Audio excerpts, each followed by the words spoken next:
Love stream some bashing of the monk class. Listen, Well, I figure. Alazan was here promptly, and he's going to leave promptly. We all know this. That is true. We do end promptly at 5. Yes. We did like an extra 2 minutes last time. That is true. That's true. That is true. Mm. Oh, if we want some more D&D talk, there's another. Oh, Did Guff pop? Did he? Guff? yeah, it happened. The snowstorm.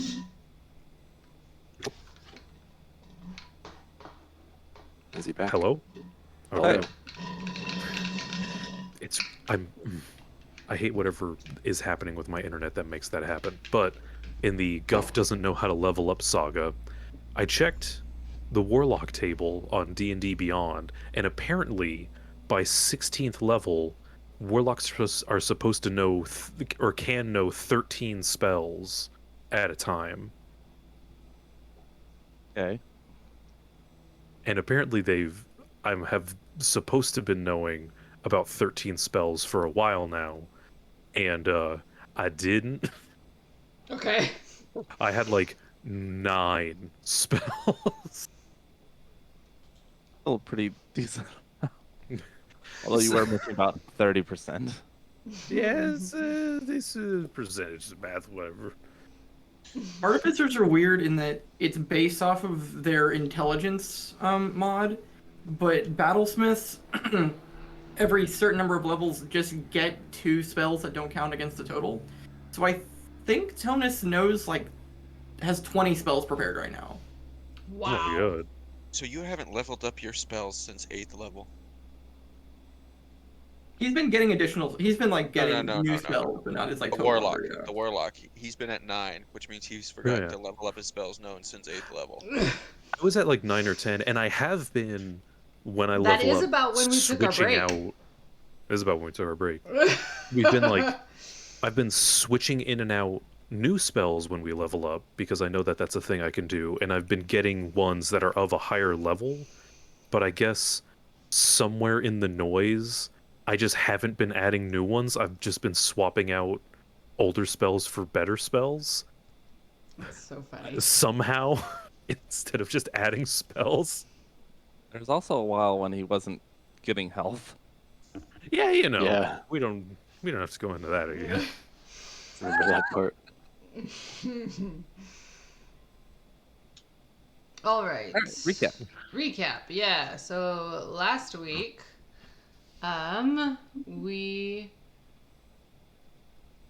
Sorry, I forgot. We normally do something else, right? Oh, really quick plug for the book. We're almost done releasing chapters for book 1. Only 2 chapters left. And so yeah, if you like this campaign, you like the story setting, go check out the book. It's a lot of fun. Lots of aberrations, lots of fighting. So yeah, that's on our website. Same as the Twitch handle, World of Urda, URDA.com. And then if you like what you see, maybe check us out on TikTok, and then maybe support us on Patreon. But now the recap. So we started trying to get out of the box canyon, and we were facing down like a zombie horde sort of thing. We ended up taking out a lot of them, most of them, because we were doing like catapults, and Rana was just shooting at them with arrows, and I think, did Tonus end up using his grenade launcher at all, or did he stick with a catapult? I don't don't remember. remember. We were like, I think it was a little both. oh, and then Ambrose did a lightning bolt, and like as I we did were too, getting right. closer, as we were getting closer, they started to like form up and to like make some sort of, I don't know what, I can't even remember what sort of shape they were making, but they were like clustering together and forming something in the center, probably something bad. But then I think that's about when Ambrose used the lightning bolt and took out a lot of them. And I guess, they started glowing. They started glowing purple. And that ended up being a good thing that we took out as many of them as we did, because the few that we ran over that were still moving exploded. and got like acid or like necrotic acid on the tank, and it started to melt the tank. I don't think we took worrisome amounts of damage. I don't even remember if it crossed the damage threshold or whatever, but Nope, we're good. right. So yeah. But that could have been real bad. It's a good thing we didn't decide to just try to mow through them. Then we make camp. We head back to the Deadwood. We don't see any more goatmen, so they might all be dead. We head back to the Deadwood to try to meet up with Rana's, I guess, honor guard sort of thing. Honor guard, is that right? Her bodyguards. And overnight we encounter a harvester, which is a fun aberration that likes to kidnap people from the surface and take them apart and put them back together in their likeness. So we saw, who took the first watch? I can't remember. Whoever took the first watch, I think it was like Ambrose and Tonis, they saw the Verilers, the little mongrel dogs. Ambrose was later in the night, I think. Kenai. Oh, it was Kenai. Oh, okay. Yeah. Yeah, saw the dogs kind of darting around, and then by the time Rana's watch came up, she actually saw the harvester, or she saw a silhouette she thought was the harvester, and so she decided to shoot it, and shot at a dog, I think, as well. Yep. Woke everybody up just in case it turned into a big fight, but it ended up going down pretty quickly. And then in the morning we went and checked it, and it was actually the thrall, so it wasn't the actual harvester that Rana shot, which sucks a lot because that means the harvester got away. That's why it sucks. Not the murdered innocent bystander. I mean, that guy was asking for it. no, that guy was not. I don't know Probably how a better far fate. along. Yeah, exactly. Like, it's probably better that he's dead than still living and enthralled by those guys. It's like when you shoot someone that's being pulled into a horde of zombies. Yeah, that's a really good analogy. That's how we'll Mercy tell kill. tell the story from now on. It's a mercy kill, yeah. She's still sad that she killed the thrall and not the harvester. But Ambrose went foraging in spite of the warnings and found some purple mushrooms. Oh yeah, I forgot about that. And what happened? He ate them, and I think his skin turned purple. Yep. Yeah. Yeah. Which, by the way, I didn't think about that until after the session was over. Jumping ahead a bit, Ambrose had that whole cool Eldritch, like, blah, throw all the everything at it thing. And I was trying to be, like, a little cool and dramatic with it, because I figured, like, if this gets adapted into a TV show, this is going to be lit as fuck in, like, 30 years. Forgot the entire time he's doing this, he's just fucking purple. Yep. I mean, it could still be super cool and badass even if he's purple. Even if he's a little purple. Okay, so yeah, Ambrose eats the purple mushrooms and then turns purple, and we keep heading west to meet up with the paladins, or the bodyguards. Rana gives the Almani books to Athan and Lightum, and eavesdrops on their conversation, and they find out that the books contain embalming and funeral rites of the Visharii, a lot of military applications. But then, I don't have this note here. Oh, interesting.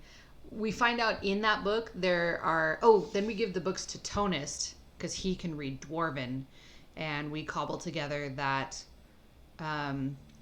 the Lich was experimenting, I think, with ways of creating more than one phylactery.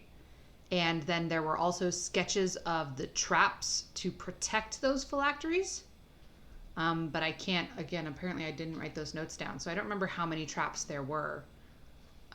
or what, like if there was anything conclusive about how many he may have made. So we have that information now, and it's one of the reasons why I'm thinking we should go back to that tower, because I'm pretty sure it's associated with the same guy. Then we see a creature called a towering Risentir. Well, first Risen- you saw the weird ones that no one liked to look at. Where were they? The like chitinous four-legged things. Oh yeah, I didn't write those down either. I was just blocked it out from. Right before Burb Ross. Oh yes. But yes, you guys avoided those ones to go. Left them to their fate. Yeah, and we were trying to leave the towering Risentir alone as well, but apparently it saw us or heard us or something, and decided to come after us. So we're trying to. We can't outrun it, but we're trying to get as far away from it as we can. We discussed a couple of different ideas of what to do. Rana sent ascending to the bodyguards. And then he suggested trying to turn the tank invisible, and Ambrose was like, we can't do that. So we kept going, and then we met up with the paladins, and then the paladin jumped up and did that, turned the tank invisible, and that was like the last thing. Oh no, Ambrose did his super cool thing where he unleashed his menagerie at the towering Risentir, and oh, right. It just stepped on one of the smaller amalgams, but it seemed to have been quite scared of the larger amalgam. There was something. It was. It's not resolved Ambrose- yet. I think it just goes after the big things it sees, and it's the biggest thing it can see. Yeah, but it seemed to Alazan likened it to an elephant with a mouse. Or something like scared, almost like scared of it, or shying away from it, or something. That's what I remember. But yes, now the tank is invisible. Not sure for how long. That's the one thing we want to figure out, and I'm not sure what the Risentir is doing. But that's where we are. Anyone have anything to add?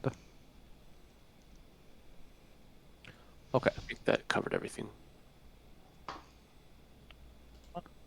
Oh, I should have thought to open up the book of Pokemons.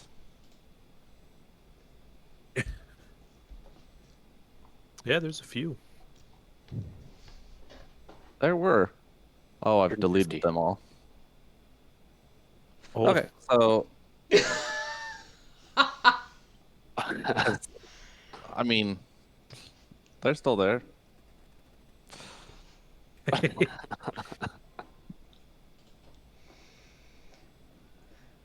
Oh goodness. The now Fey-touched victims of Ambrose's, I don't know, connection to Urath continue to annoy, molest, distract, and or fight this towering behemoth of a monster. Much of it seemed more of like mosquitoes flying around than anything truly dangerous. You see the explosions of the fireballs from the flame skull. That Oh, yeah. Amber had. The he's doing his wyvern best. dipping in and out, trying to stab at it with its tail. The smaller amalgam, crushed underfoot without much pomp or circumstance. But as the larger amalgam closes in, again, it shies away a bit. It takes a lumbering step back, and as the foot hits the earth, thing sort of shakes, and the resounding roar of it deafens everyone for a moment. Watch as the bone amalgam begins to launch smaller versions of itself onto the creature, landing on its limbs and then taking shape and marching upward. This seems to be most effective, and within a few minutes, it's backpedaling, turning, and moving back towards the caldera, trying to escape the smaller amalgam. With its size and the distance between footfalls, it can put quite some distance between the two. But at Ambrose's instruction, it was just to go after it. So you watch as the bone amalgam continues in its path after the Risen Tor. The Doom engine continues to roll along invisibly. It's a little disconcerting because not only is it invisible, but you can't really see each other either. Ooh. Wait, we're invisible too? Yes. Oh, this is weird. Ooh, spooky. Lorcan, how long does this last? I'm assuming we went inside after. Yes. Yeah.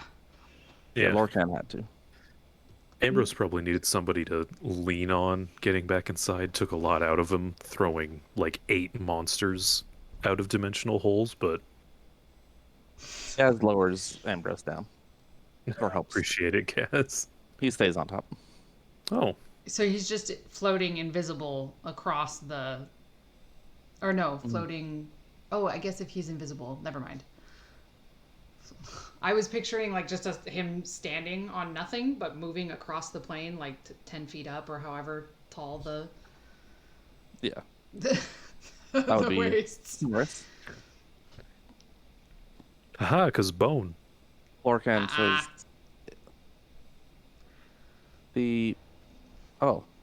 Omega will be back, Be back. right. Be back right. Lorcan says it's a modification, it's not as powerful, so we have maybe another 5 minutes. It's been about 5. Oh. Okay. That is not the most amount of time. It's not. You've been rolling southward still? Yep. Yes, Sorry. technically we haven't talked about moving back towards the tower. Okay.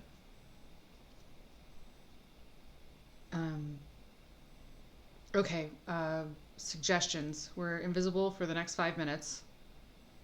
Do we want to keep going south and try to hide in the deadwood until the Risen Tor is just like gone?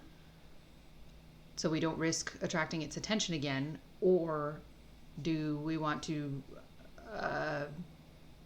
turn around now and try to head back to that tower?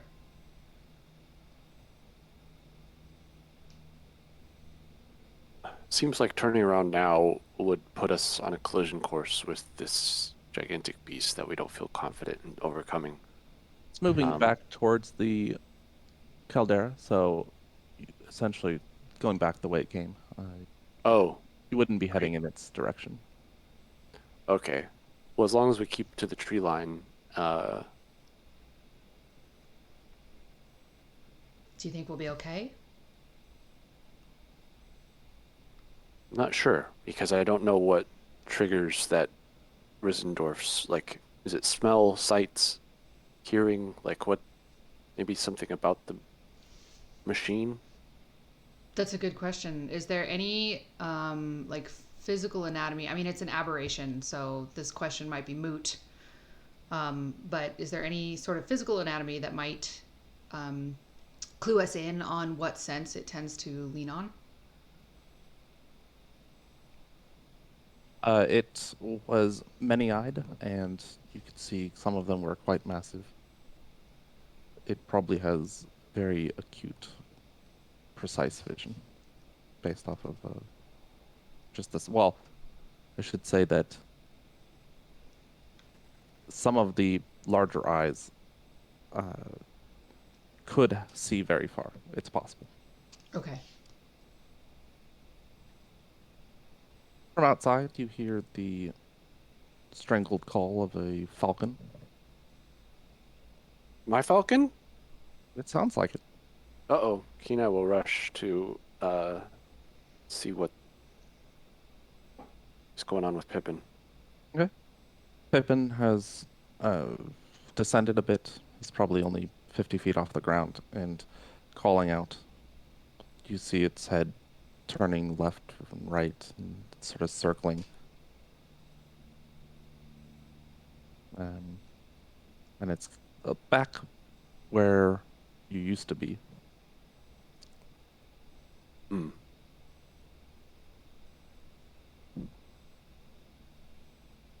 Kenai will relay this as an indication that we should turn around and head back towards the Flaming Tower.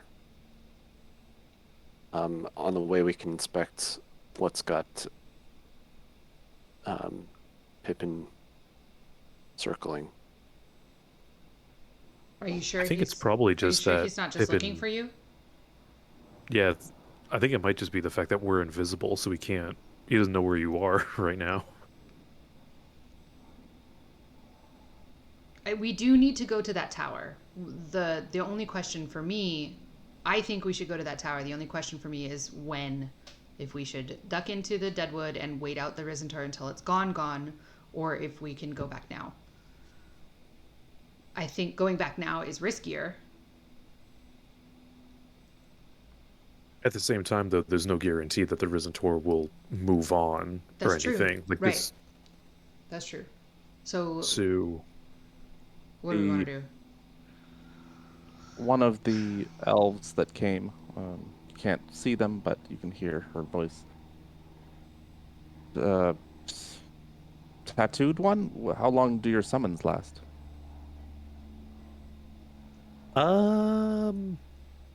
That's a good question. Probably either a couple hours or until they die, give or take. I'm actually not 100% sure on that one.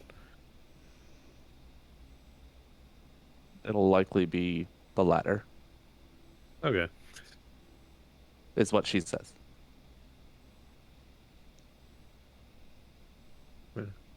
I mean, with Just go back now then, if that's the case. That's what's keeping him at bay. yeah, with the summoned creatures distracting it, I'm sure that like if anything, it probably finds those things more appetizing than us. It might just straight up ignore us if we try and double back right now. Okay. Okay, well then let's try to turn around. If you would please, Tonus. Surprisingly Aye. light turning radius. No. Um, the engine gets turned around and you begin traveling back northeast along the tree line. Pass underneath where Pippin is circling and past. Continues to cry out in these distressed calls. Kenai will try whistling to Pippin. Okay. on top The of the tank. the falcon quickly snaps its head in your direction and flies down low. It's gets real close and it's turning left and right, but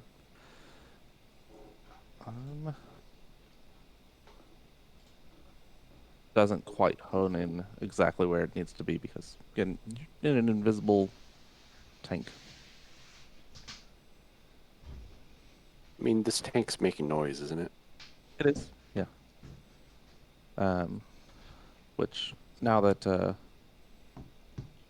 with the call and the fact that it's lower, and the Risen Tor a bit further away, it begins to follow the tank as it rolls along, staying low enough that it's not, that it doesn't slow down. And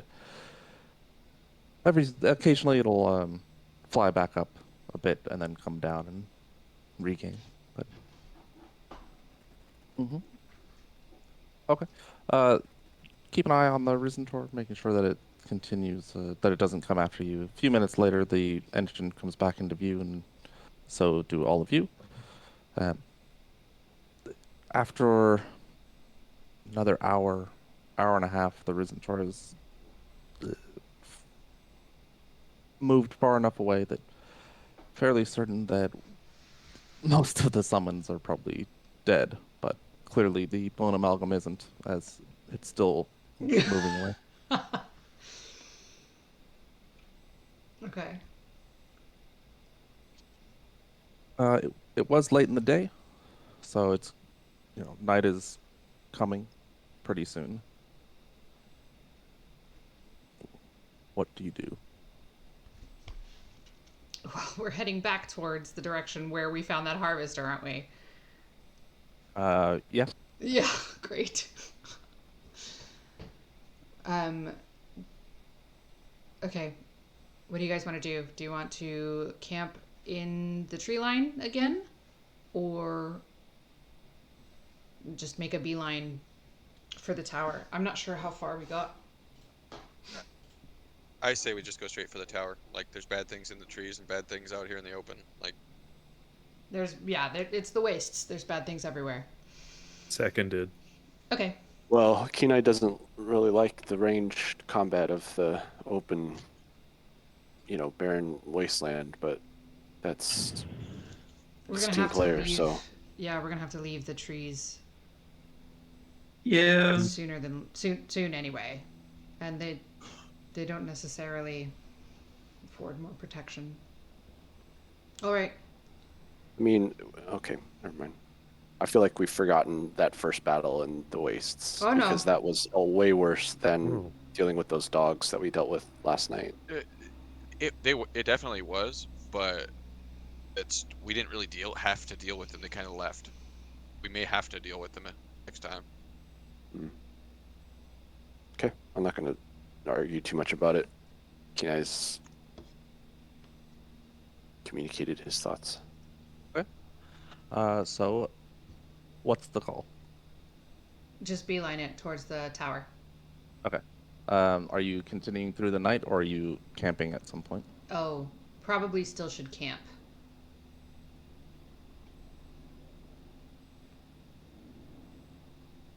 Yep, agreed.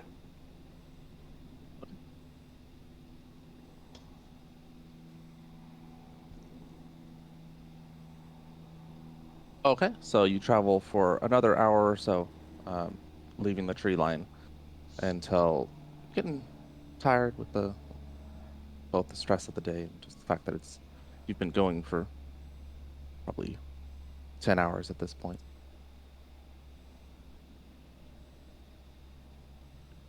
hmm Okay. Set up your, bed rolls and sheets and have some time outside the tank just to stretch your legs and get fresh air before setting up for the night. And Ambrose is still purple.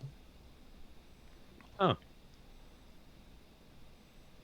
What else? Kenai giggles.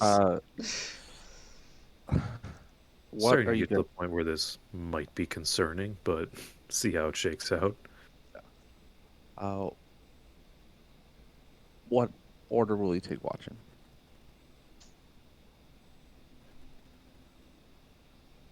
Ambrose he's take happy to- watch first. Kenai's happy to go in any order. Same. We should pair. How do we pair it before? Someone with dark vision with someone without dark vision?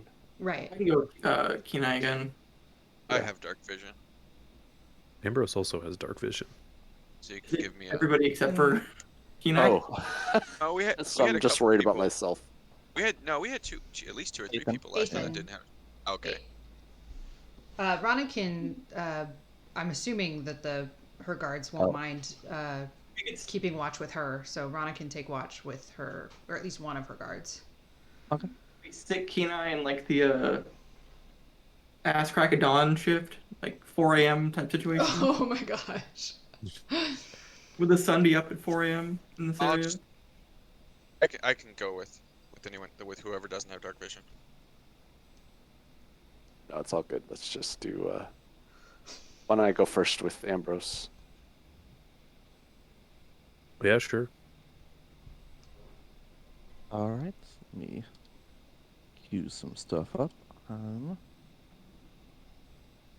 Before we like turn in, or like try to get some sleep, Rana will make sure to thank the paladins for coming. And she looks kind of uncomfortable. Uh, anyone that hears and watches, they don't seem to react much. Like, expressive, expression-wise, but it's we're ooh.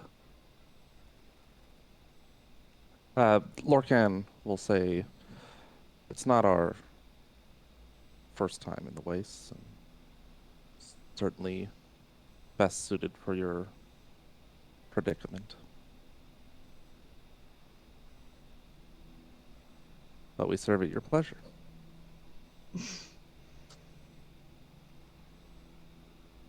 Um,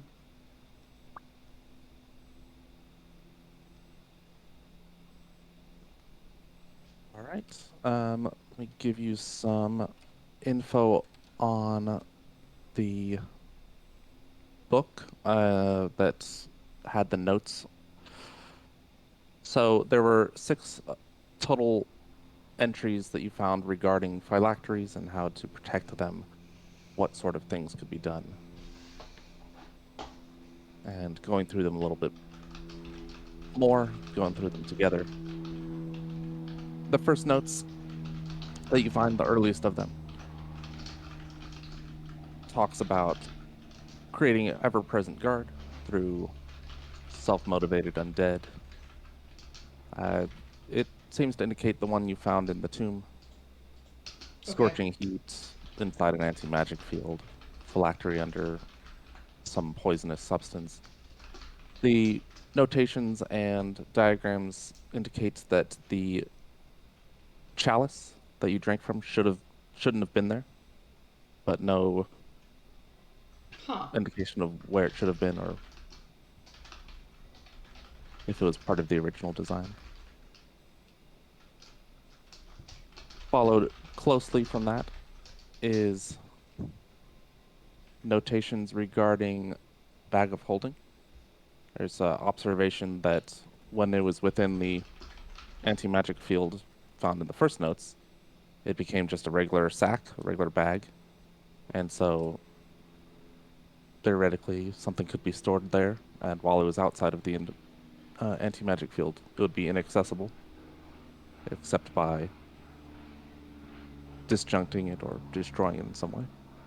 Because Wait. whenever you open the bag, it goes to the extra dimensional space. Wait, so does the anti-magic field permanently mess with the bag of holding? No. Huh. Okay.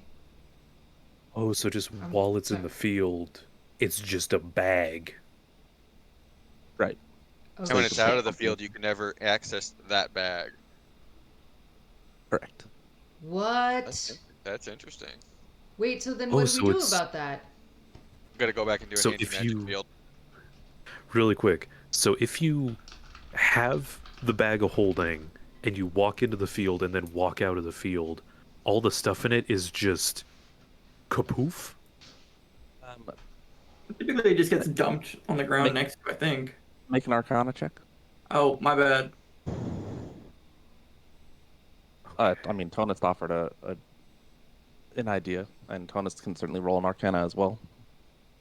I don't I know. will do so because I feel My like I Arcana, not should. very good. Yep, not very good. Let me open my character sheet. This is a magical item, so I get double prof. Nice. It's an roll. Another 5, so 29. Yes. You know that when bags of holding go into any magic fields, the contents are spilled out into the astral plane. Okay, so into the astral plane, not into the current plane. Okay, that's Right. bad. For the record, that's bad. Wait, so Rana Doesn't sound checks. good at all. Rana checks her bag of holding. Oh, did we just lose a whole bunch of stuff? Oh no. No, because technically we used the bag of holding to help move the treasure stuff out. So And is you her didn't check if it was full of stuff when you did that. You were just putting stuff in and then recalling it.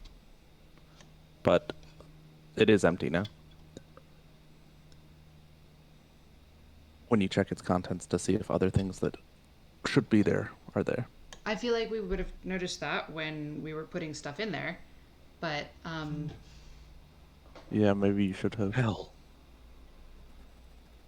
wait, so that poor guy, There. he's gone. The ghost. Spilled out into the astral plane. He's just somewhere on the astral plane. Yeah. We had a guy in our bag? Yeah, the guy's the bones. He was like a He was like a ghost. Oh, that fucking guy. Oh no. Oh wait, well shit. I think that's all of Rana's. Oh wait, that's not my character sheet. Like, Oh, I just noticed a whisper. I'm sorry. It's okay. I mean, this is technically you haven't received, like, chronologically in game, the whisper is for, like, overnight.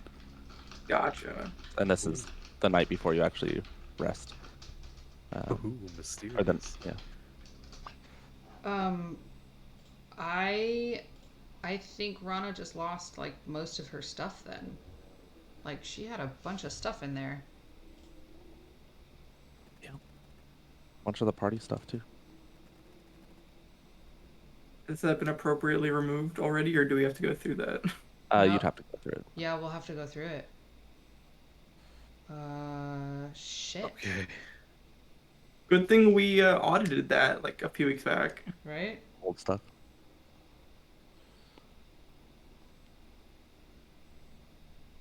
Fuck. I think Ooh. she just lost her holy water and her powdered silver. And probably this defenstration orb too. It was a sweet orb. You never want to get defenestrated. That makes me sad. That Defenestration. makes me almost want to retcon that it never happened because I wanted you guys to use that on someone. Well, I wanted to use it, but We've so rarely had fights like in buildings with windows. Except for the one place, the place we got it originally was a place with windows where we didn't use it for some reason. Majority of our Um, fights have been underground in some way, at least lately. We had a window if you're, in a cave. This is a very big cave. The third notations talk about isolated locations. This is where you see the note about the moon being a ridiculous idea. But notes that it needs to be accessible to check on symbols and wards, and then multi-layered within a demiplane. So you see some note diagrams regarding where the entryway might be, as well as how to protect it from outside view.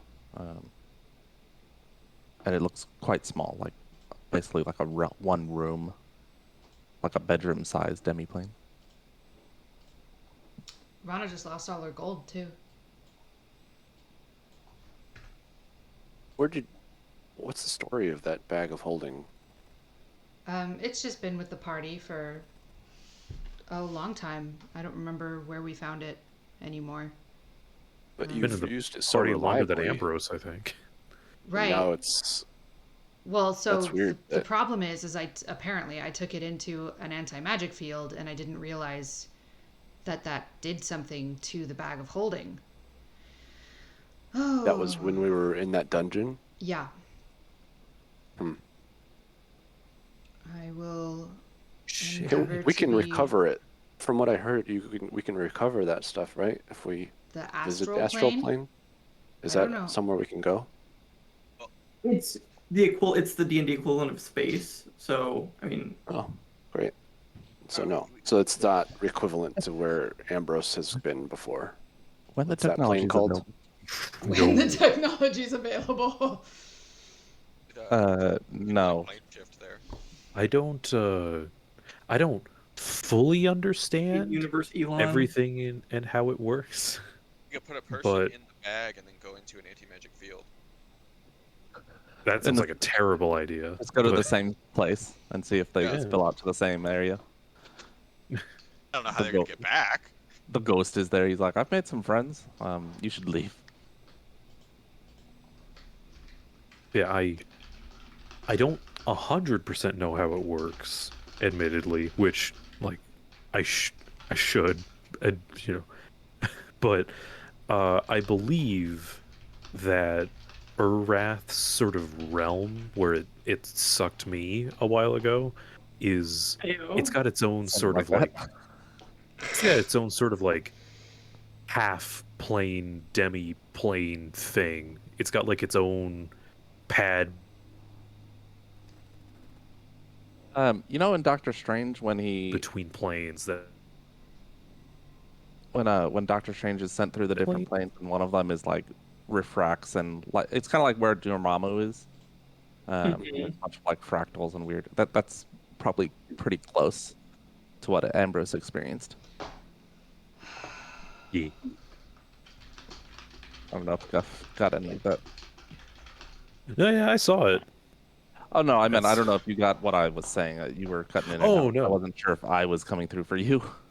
Oh no, yeah, I got it. The Doctor Strange. Yeah. It's yeah, probably something along those lines.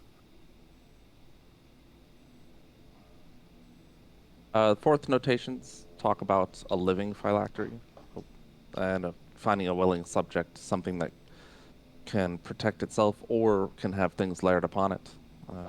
Contingency spells would need to be pretty prolific or abundant on this thing. And then there were some newer notes, some overwritten and crossed out that says an impressionable subject or someone unsuspecting, like a child or baby. God damn it. Isn't there that one girl? Ymira is a phylactery. Mhm. The fifth talks about having manipulating a populace into protecting it by creating a problem and then providing the solution in the form of a magic item that holds the phylactery within it.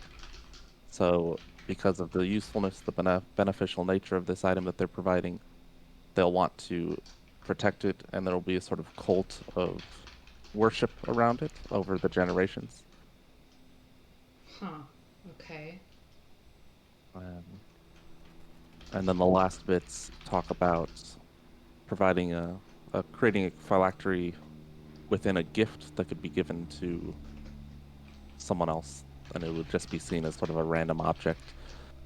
Things like a crown for one of the. It says some human duke in Gresha, uh, so no specific. What is it? Example. It also talks about other possibilities being the elven spirits. Um, should be could be ideal, but he'd need to convince her to allow. Oh, sorry. It says that it could be a gift to allow him to do the research he wants to do wherever Oh. the spirit is. Wait, And what? then it Can you say that again? I'm sorry. so um, the remarks are about providing a gift to an elven spirit, so like specifically like a ghost or wraith or banshee type entity, um, because he is looking to do research where she is, and that would maybe be a way to like make friendship while also serving his purpose. And then the last example or possibility of providing a gift is says the Thane in the north, uh, with a little bit in the margin that says they'll need to learn their name. Whoever is in Vardurum. Wait, what's that note about? Um,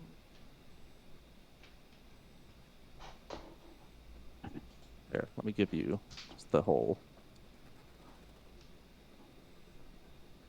This one.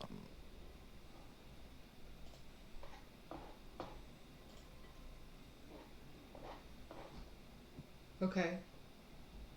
And what's this in context of? Trying to write this all down.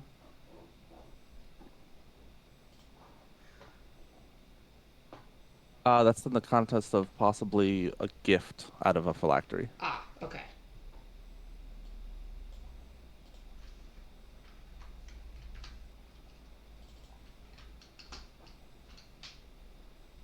A gift out of a phylactery?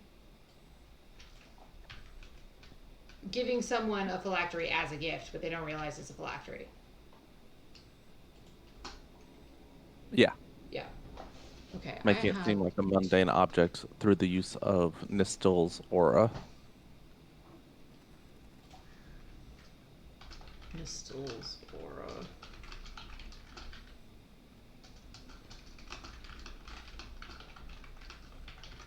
Well, fuck. Okay, I only have 1, 2, 3, 4, 5 written down. The ever-present guard, the bag of holding, and then I got distracted with the fact that we lost everything in our bag of holding. The living phylactery, the manipulating the populace into protecting a phylactery, and then creating a phylactery as a gift. Which one did I miss? Sorry, you cut out a little bit there. First one is the one that you found, the one that talks about creating intelligent undead that will guard it, while also having that poisonous substance. Second is the bag of holding observation. Okay. Third is the demiplane. Oh, that's the one I missed. Demiplane. The pocket dimension. So he. Oh, and that's the one where it says the moon is a ridiculous idea? Yeah. Well, okay. Are there any other notes on the demiplane? It talks about using the symbols spell as well as guards and wards and creating summoning circles within it so that if anything enters it, creatures will be summoned at the same time.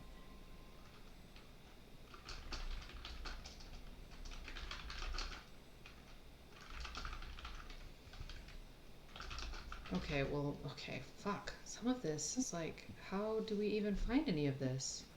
Just gotta go check every single demiplane. Easy. How hard could that be? Sounds a little bit We have like to your go to tavern the- idea. We have to go to the. Well, we have to go to the astral field. I guess there's one floating around in the astral field. Right? Because it Fuck, was you keep hidden in cutting a out. bag of holding. What? Really? Yeah. That's very frustrating. I don't know why.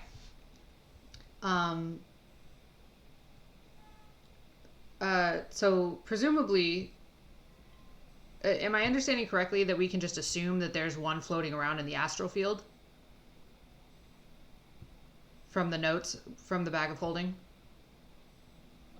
The notations about the bag of holding talk about when it's in a anti-magic field, the bag itself is accessible, which once removed then means that anything you put in the bag is no longer accessible except by destroying it or bringing it back into an anti-magic field. So there's a bag of holding somewhere that has it already in it. You just can't touch it without entering a anti-magic field.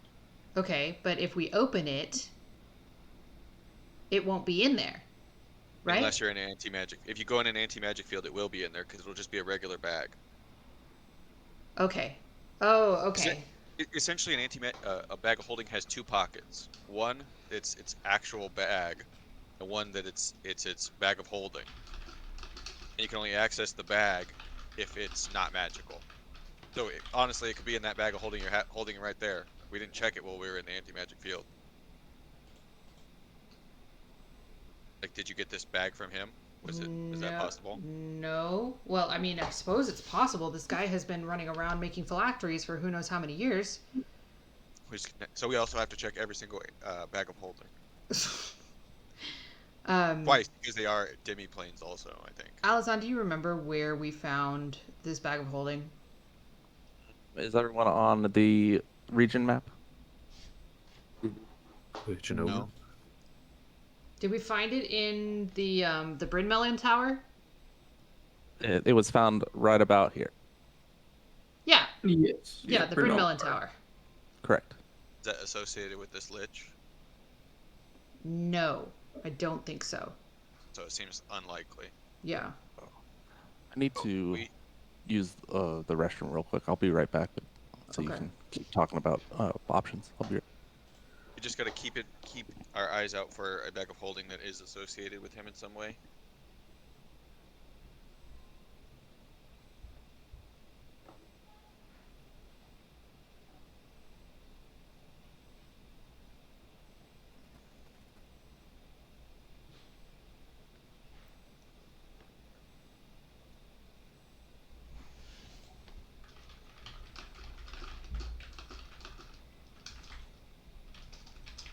Kinaya is very lost.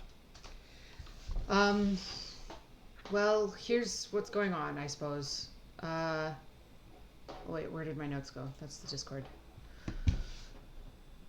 The Lich didn't just have one phylactery. Actually, how lost are you? Do you know what a Lich is, and do you know what a phylactery is? Yes. I kind of, but yes. But Okay. It's before we go Horcruxes. past that. Yeah. Well, yeah. So a phylactery is something a lich uses to stay alive, even if you kill it. So if we went to go kill Gaius right now, he would not die. Even though we destroyed one of his phylacteries, he apparently has made multiple, 6. Yep. Total. Okay, so that's what Alazan was just reeling off. Yes, the clues. How that did we figure have, that out, though? We have these clues. We put them together with the books that we found in the crypt. Whoa, all that information was in that crypt? In the books that we found, yes. And we were only able to piece it together because you and Athan can read Almani and Tonus can read Dwarven. Wow. Because the notes are in Dwarven and the books are in Almani. Okay.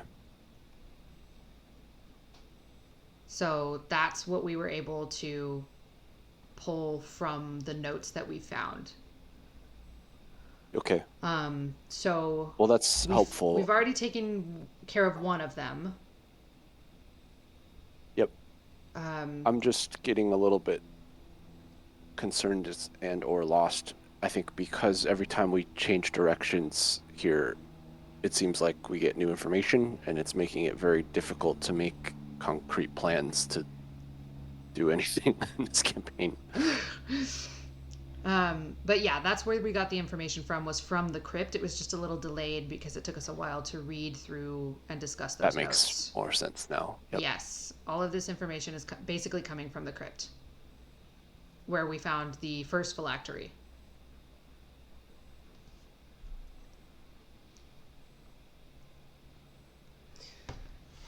I don't know what to do about Ymira. Can we publish that list of Yes. known... Do you want it as text or do you want it as a picture? Oh, text would be brilliant. Okay, let me see how this translates to Oh, here, let me Discord. do that. Oh, okay. It's like I put it in my workflowy and I don't know how. Yeah, let's see yours. Maybe yours is better. Do you want? Let me put in the role play just in case this goes terribly. That. I mean, if it goes terribly, I can always just delete it. That looks terrible. Like it's not organized well at all. So no, I'm not gonna.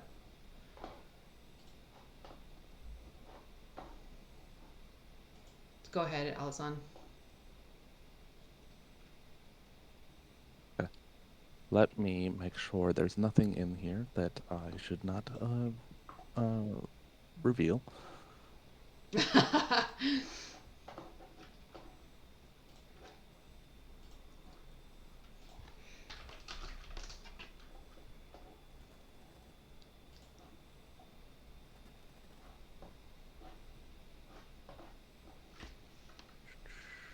Looks good, looks good, looks good.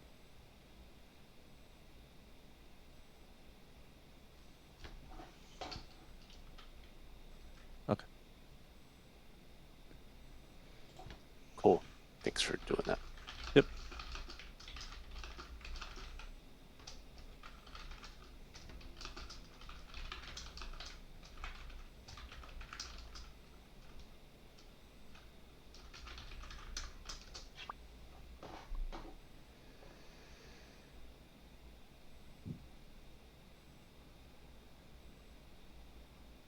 All Okay. right. Well, so hopefully, if this tower, the tower that we're heading towards now, is associated, well, hopefully we'll be able to find some clues there that will tell us whether or not this tower is actually associated with Gaius or this lich, if the lich is not Gaius.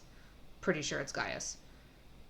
We know that the horde, or we're pretty sure that the horde came from this tower after we destroyed the first phylactery. So we're pretty sure it's associated with the lich. What I'm trying to get at is hopefully there's something in this tower that will clue us in where to start looking for everything else. But that would be a pretty dumb mistake. So don't get your hopes up.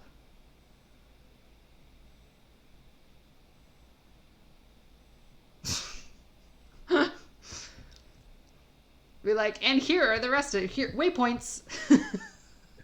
No kidding. I need waypoints. I feel like I need waypoints. Here are the other 4 phylacteries. Go get them. If Yeah. there's even one in the tower. This is a lot.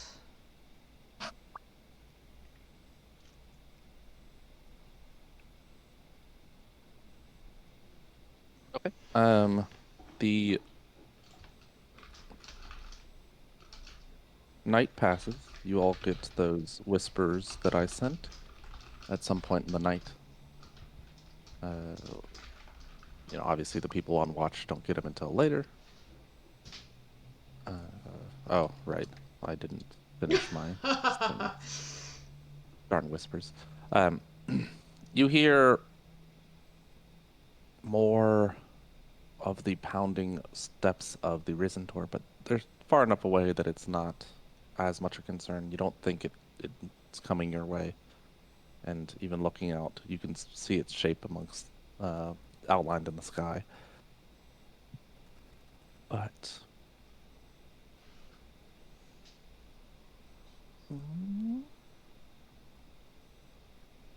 make everyone on each team that's on watch make a perception check either together or one of you can do advantage. I'll let you guys decide. So I guess first up is Ambrose and Kenai. Which of you? How do you want to do it? I have pretty good perception. Yeah, my perception is like fine. So yeah, go for it. Oh, who? Oh, okay. Oh yeah, way better than mine. It's even at advantage, which you get. Ooh. Should I roll again?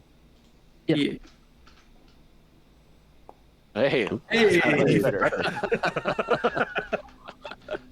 Let's go. The red light of the tower is bright this night, and Hour at night is big and bright.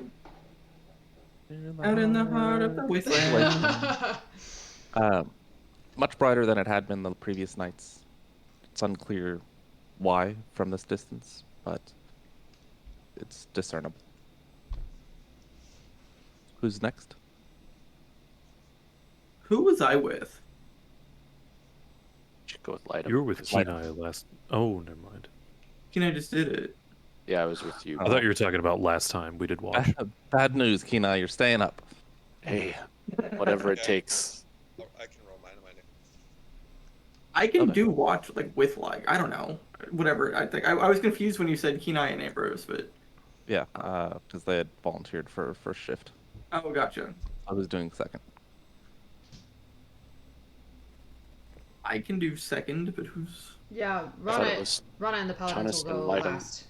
and then Rana and the... Can do second. I can just do it with Liger.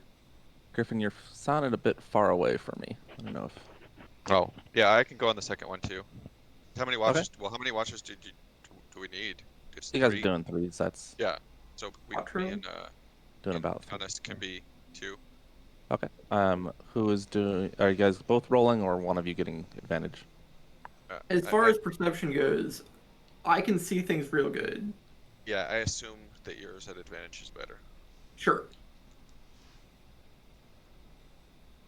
Well, kind of relative.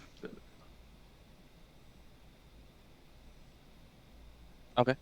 A couple hours, about an hour into into Tonus Watch with Lightum, you're keeping an eye out, mostly to the west, trying not to lose sight of the Risen to your.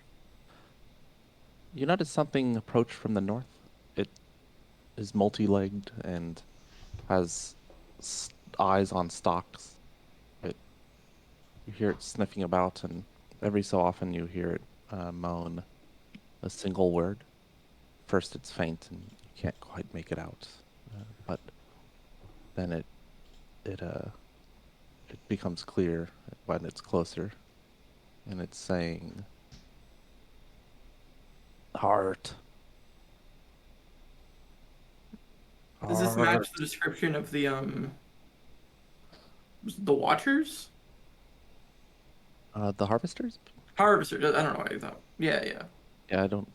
Um, no, the harvesters used to be humanoid men and women that have been surgically altered. Typically, removal of some of the abdominal organs and replaced with additional ones. They have distended bellies because of the extra stuff in there, Oh as boy. well as lots of what is it, sewn parts at the skull because they changed the brain structure. I don't know what I'm thinking of. That. Okay. Creepy. This thing is. Let me get the more accurate. The Tralfamadorian thing that we last week. No. Yep, it's got double forearms, so it breaks apart at the elbow into two forearms and hands. There's a large eye at the center of each palm that it moves around with. So, aside from the eye that's on a stalk, it has four additional legs branch off into or it's carapaced in its abdomen with 6 legs supporting it. I kind of hate that. Large claws, sniffer, kind of like one of those. Oh gosh, what are those creatures called? Why do real life animals have weird noses sometimes? Nose. Smell weird things. Um.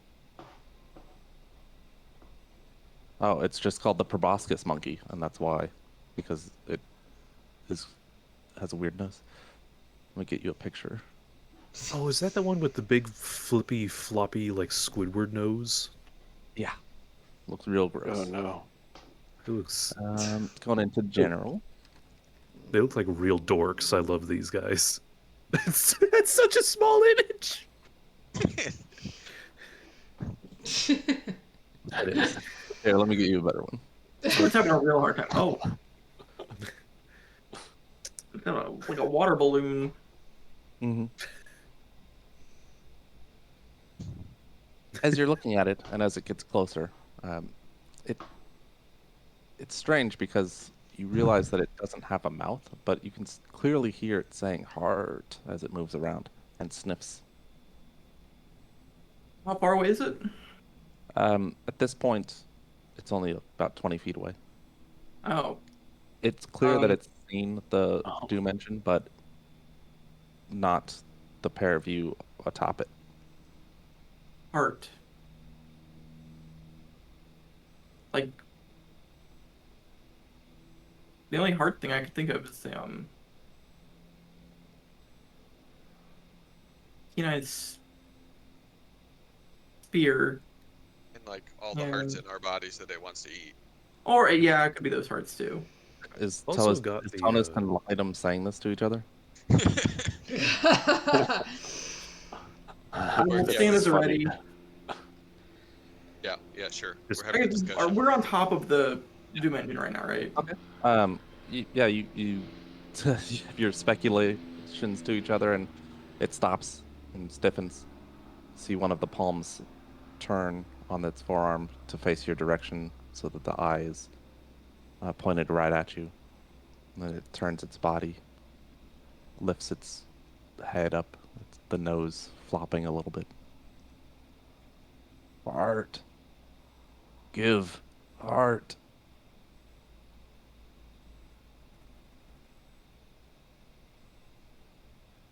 What do you do? You're gonna give him your heart. No, I'm gonna give it. Grenade. I was gonna say, yeah, probably a grenade. Yeah, that's what I was thinking. Just an unprovoked attack on that thing. I mean, we're in the waste. Is it unprovoked? Kinda. Listen, if I was walking through a dodgy neighborhood and somebody came up to me and said "give heart," I would also probably react with hostility.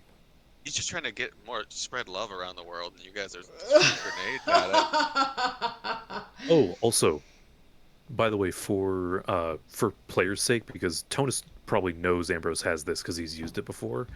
I believe Ambrose also has it's like an obsidian heart that he can use to gain spell slots back. Yes, I remember that one. Okay. Liger also has a gem shaped like a heart that increases his HP. You We all have a have a lot of surprising heart amount shape. of- Yeah. We had a lot of heart imagery. You even, this you even group. found one where you found the bag of holding that was Mhm. diamond-like in its appearance, but you gave that back to the dragon. Yeah, We did. we did.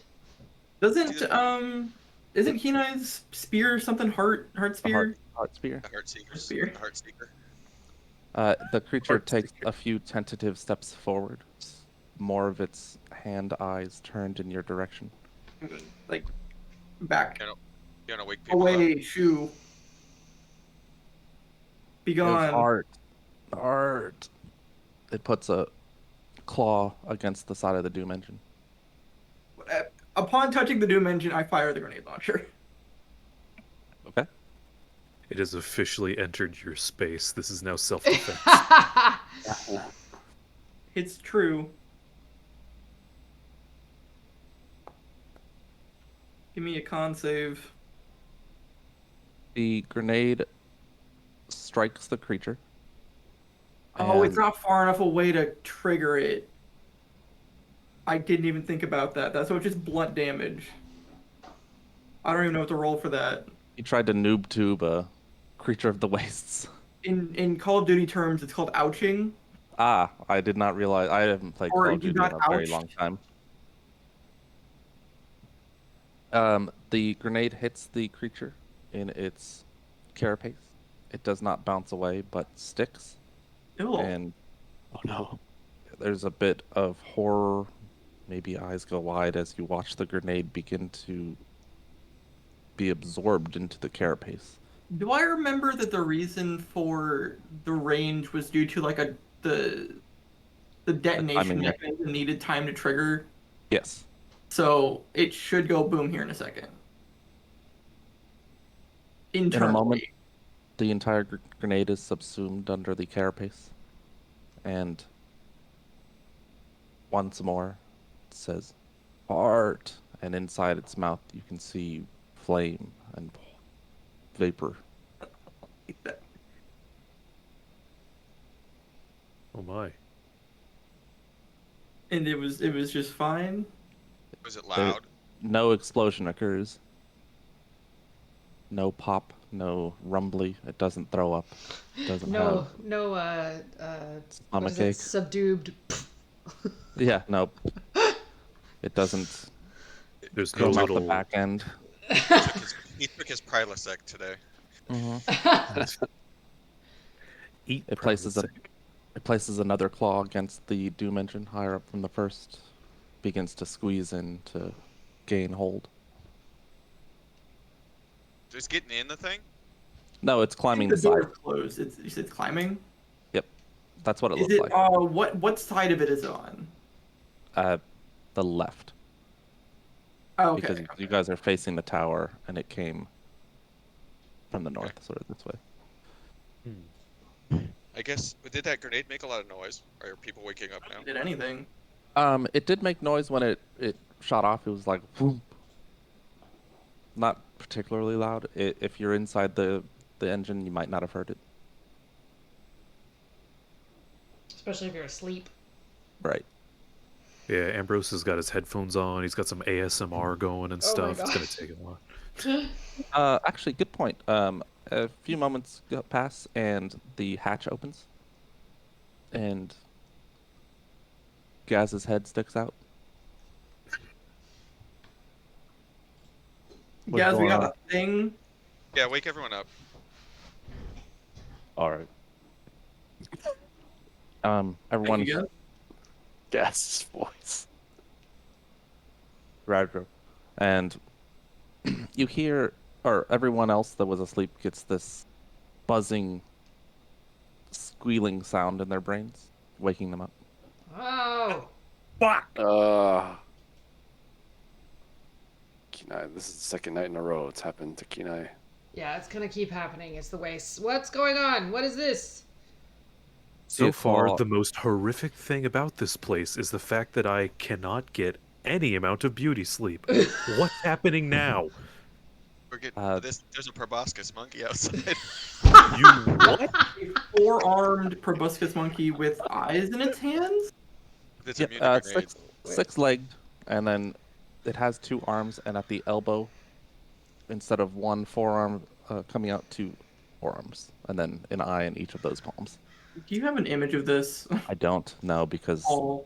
this is 100% homebrew. I didn't use any image to come up with it. Are you okay? Also, don't want to get sued by Guillermo del Toro.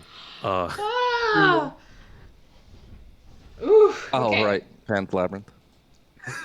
Yeah. Yep. I mean, when I say 100%, I mean, I you know, You've seen things like in your nine, life. not, you're right. Yeah, I'm a Persian. It's like, it has a nose, therefore. Okay, so Colon what is content. so what does Gaz tell us is going on? Since we can't really talk to the people who are on top, right? Oh, he didn't. You just heard this squealing. Yeah, and so Rana and then- said, "What the fuck? What's going on?" We got Right. we got a thing. Well, Gaz pulls himself up onto the roof with Lightum and Tonus. One of the creature's claws hits the edge of the top of it, so it's getting to the top. can Rana hear that something is climbing the tank? Yes. Everyone inside can hear the impacts of these clawed feet. Rana The- is Now that gonna- we're Climb. awake, we can probably also, if it's like shifting its weight onto the tank, is it like kind of shifting it side to side, like when somebody bounces in an RV? What size? It is roughly horse-sized. Oh, Okay. Well, it's kind of it has a torso, so it's kind of like a centaur, but instead of horse, it's like cockroach on the bottom. Oh, Ew! Oh my god! Oh, I did not catch that before Um, this. This scenario has just become infinitely more terrible. Rana's gonna grab both of her bows and run to the side that she might be able to see this thing out of. Yeah, you pop open a hatch, you see the like bottom half of a carapaced abdomen, torso. Okay, she's gonna shoot it with a bow. With Alright. with her which one first? The great bow first. the hand or the claw that just latched onto the top of the roof. I also want to smash. Okay. Give me a Lightum and Tonus. Give me insight checks.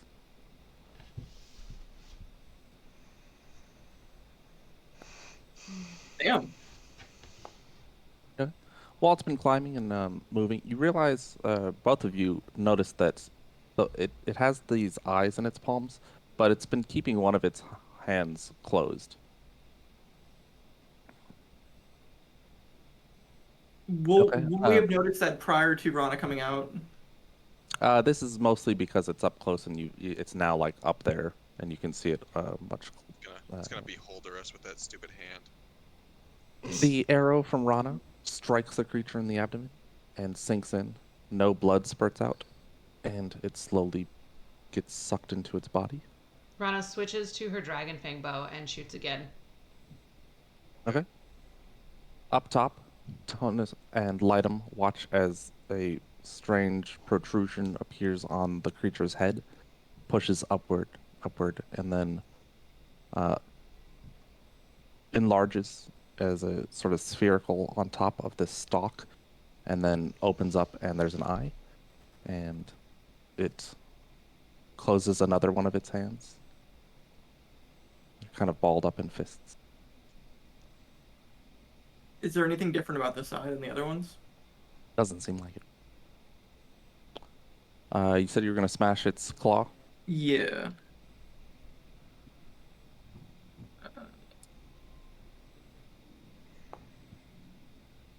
Ba-ba. Okay. If this matters. You hit the creature in the claw, and the hammer sticks, and you feel it begin to pull away. Give me a strength check or athletics. Oh no. I'll just do strength. Is this an ability or What do you mean? like what Strength kind of? check. I mean, Or athletics, Ability check. whichever. If you have proficiency in athletics, then I don't. so I mean it's a skill check. But what do they call those? Ability checks? Yeah. Oh, Yeah. okay, yeah. Well, can I +5 that? I can +5 that. Okay. I do so. +5 on that. For a moment, you feel your grip slip, but then realize that you should powder your hands real quick. I give myself Do that. leverage. Get a better hand. And pull the hammer free. It may have been just moments from losing it entirely. Yeah. Okay. Good to know. Wow. Okay. Give heart. And it leans forward, its torso coming up close and peering down with its two stalked eyes, its flabby nose jiggling. What does Lightem do?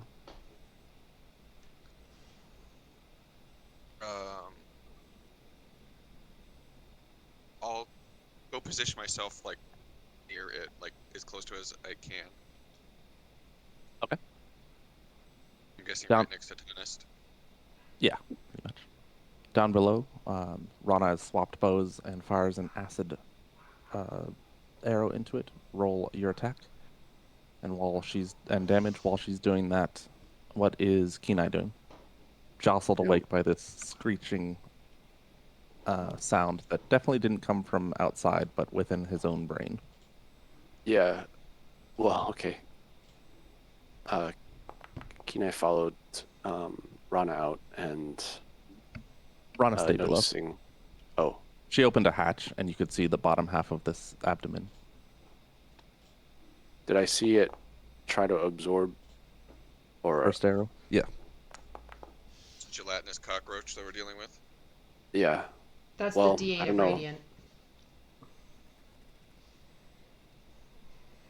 Kenai's not really sure what to do.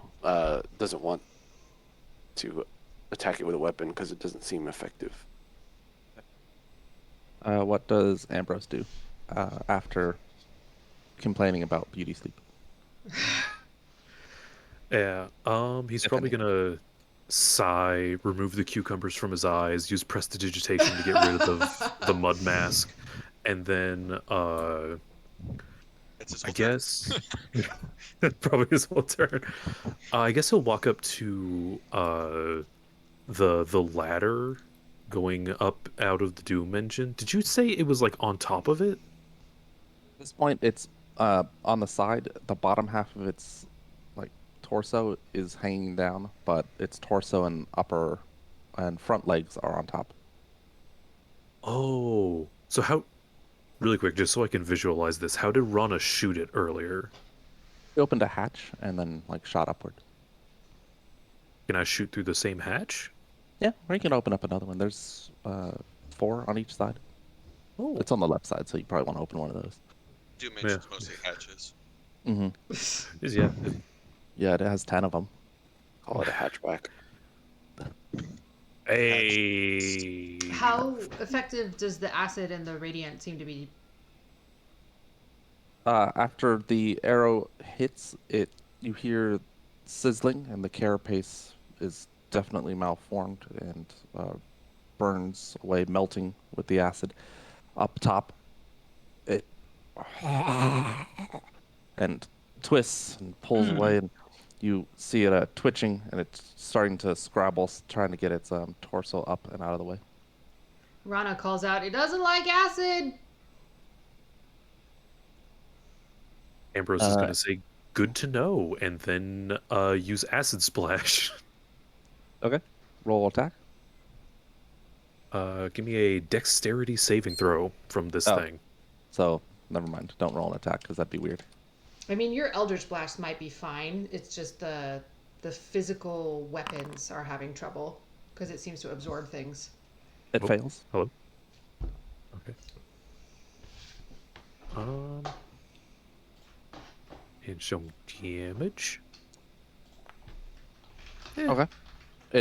There's that low hiss once more and twists in pain. Up top, got Tonist. How far away or how close to us is its eye? The eye stalks themselves are about 2 feet away. The hands are it's keeping the ones that have eyes in the palms out. So from Tonist, like 3 feet on each side, left and right. Gotcha.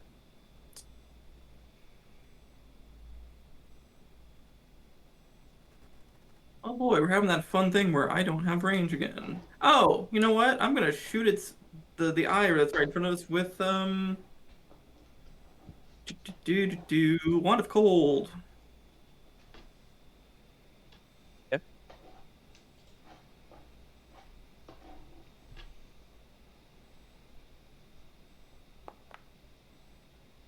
That it? All Right right. in the pupil. The cold arrow strikes it, splashing across its form and freezing everywhere it hits. The creature hisses once more and skitters back down the side of the engine and moves about 40 feet north of the engine itself, Oh, it really doesn't like cold. scurrying away. Oh. Bonus. Shit. Okay, firing the wand is an action, not an attack roll, so I can't attack it again. Okay. It seems to be fleeing. What do you do? I'm gonna stand my ground and Okay. that's what I'm doing. Oh, if it's fleeing, I let it flee. Rana? Same. She's ready to shoot at it if it turns back around towards us, but she'll wait. Watch Kenai? it. Yeah, no, let it go. Can I give a bonus action yell to Rana, aim for the eyes? Okay. Ambrose? I feel like aim for the eyes is just good advice whenever you're In dealing with general, in most situations. most situations that we come across. Probably aim for the eyes. No, yeah, if it's scurrying away, then Ambrose just gonna let it scurry. So it had been, taking slow, methodical steps as it inspects places and climbing up the engine, but with the either the cold or the acid or both, it is fleeing its clawed legs, beating rapidly on the hard-packed land of the wastes, and scurries off into the night. You lose sight of it after a couple minutes.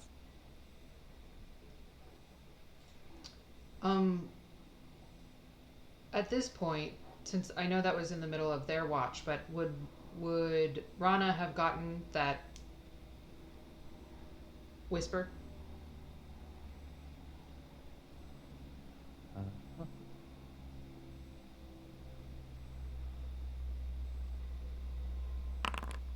Yes, Okay. I rolled a die. Okay, then Rana checks her right side. Oh, it's fine. Okay. She closes the hatch, tries to go back to bed. Okay. Did the paladins get up? They didn't. Oh, interesting. Gaz must not Okay. have woken them up. Right. Tonist and Lightums watch ends with and Rana and the paladins take over. Can I get a perception check from Rana with advantage? Sure.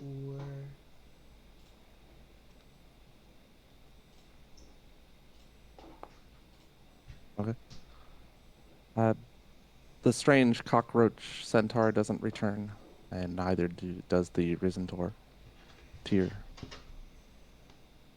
The rest of the watch passes without any event. Next morning, Wait.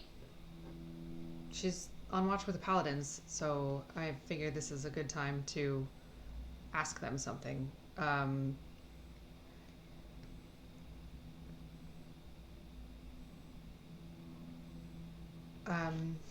Not sure how to say this now. I guess she'll just ask them while they're on watch, if they're still angry with her.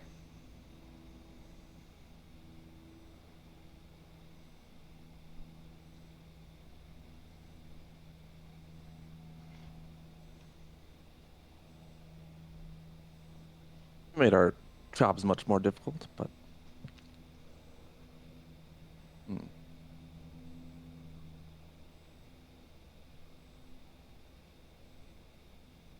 some relationships need to be repaired. Yeah.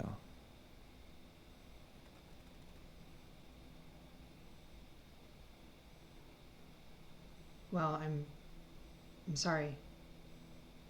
And I hope There's a reason it's just the three of us. right.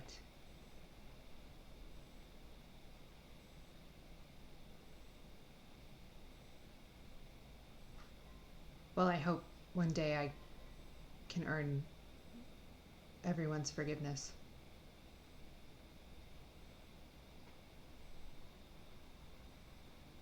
My father told you why I have 3 bells? Yes. And how do you all feel about that?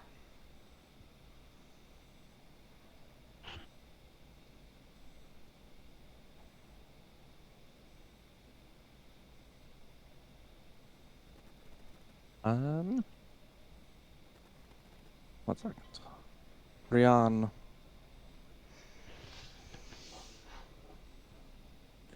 is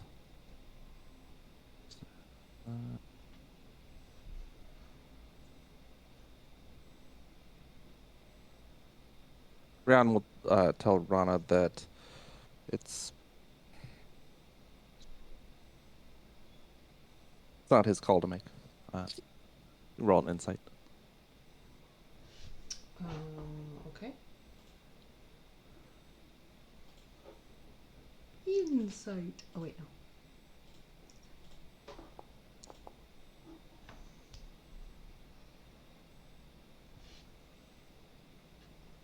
Lorcan tells Rana that Master Tharon explained the situation and that he's more than happy to protect her as he should, and he's no qualms with whatever theological clusterfuck it might have brought.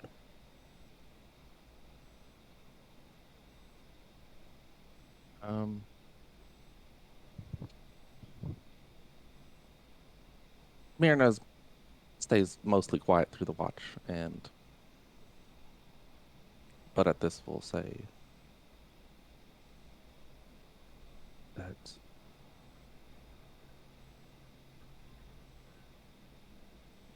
she hopes that it will bring some amount of peace to the clans. Yeah, me too. I had a dream. Did you? It was disturbing.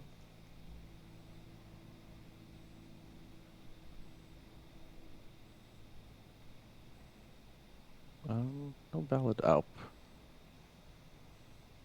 Says, yes, this place is cursed. What do you mean? Close to the caldera. was hoping we were far enough away to keep away Hmm. from its effects. One of our the Goliath's friend. The Goliath has a friend in Three Rivers who warned us about that. The closer you are, the more dreams like that you have. Lucky we're so far, as far as we are. The closer you are to danger, the farther you are from harm. Can argue with that logic. But then again, you are very small. Well, no, Um, that doesn't make sense to me. But then again, you are very small. I always liked walking downhill. Or south. This feels like walking downhill. Anyway, should be snoring. what did they say about these dreams? We didn't hear very much from our source. Well, some like other dreams, but more vivid. Some seem to come true, and others possibility.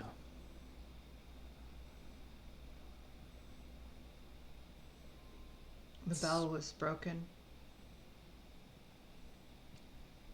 I had a dream that we got ambushed right after the Doom Engine broke down. You're awake? Did we all wake up? Oh, I thought this was the next morning.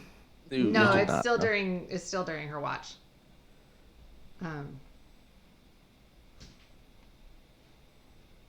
Mostly Yeah. because the reason she's bringing it up with them is because it mostly concerns the bells. Oh, you cut out, but Oh, wonderful. oh, I didn't put an E on the word "the" in those whispers. I was wondering about that, but I copy pasted, so I only caught one of them when I was sending them out. Well, let's avoid whatever that was. Yeah. Well, thank you again for coming with me.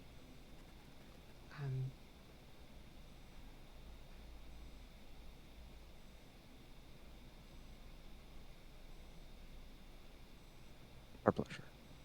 Do you have any Really? what? Is that formality or is that the truth? There's a hint of a smile on Lorcan's face. Okay. Well, it would be my honor to guide you in the tuning ritual come dawn, if you would like to join me. Of course. I just as a quick heads up, I have started practicing the others as well. You obviously don't have to do that with me if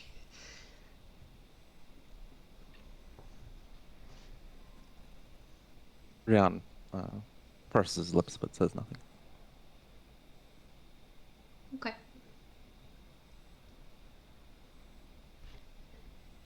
That's it. Okay. Next morning, Tonist wakes up in the middle of a sentence talking about some dream.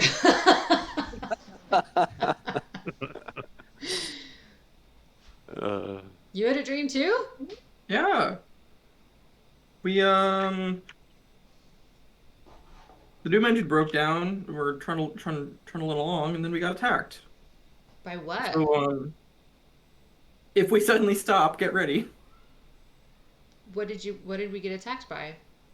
Oh, Oh, okay. dream logic. Hey, by logic. Dream logic. Dream logic. Oh, Not the rapper logic, no. well, it's consistent. It's also logical outside of a dream. More, I heard fighting. I did not see it. Oh, okay. I also had a dream, said Kenai. I was standing atop a precipice overlooking Castle Dakra. Out of it were these purplish streams of mist, and a regiment of skeletons were marching away from this castle, presumably in our direction. They were marching east, and the overlook was north of the castle. East, then that would have been towards Three Rivers or Gresha in general. Yeah.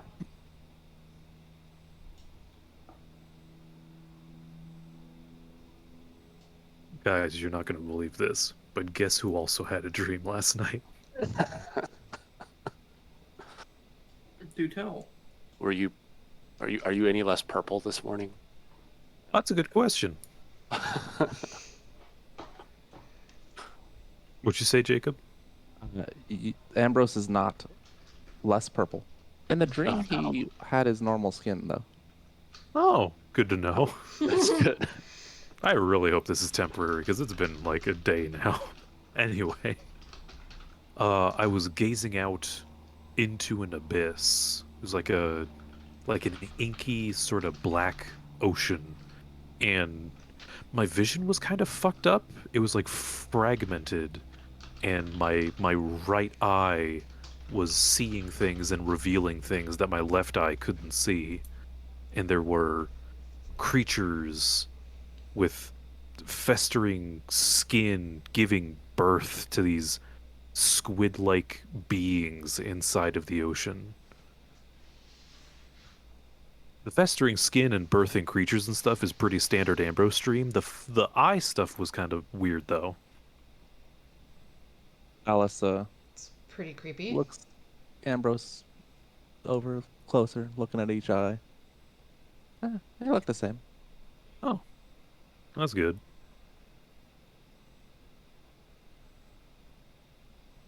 I I can't speak for anyone else here, but where I was raised, they taught us if you had any sort of dream that featured a specific body part, usually meant you were about to lose that or was about to be taken from you Oh dear. on purpose. So, All right, well, guard your eye, I guess. yeah, might have to invest in an eye patch. Do you think I would look good with an eye patch? Probably. I think I would look good with an eye patch. I mean, it might throw off your depth perception, though. What do I need that for? Eldritch Blast. Nah. Spell sniper, he's fine. Yeah, that's how you get that sharpshooter feat.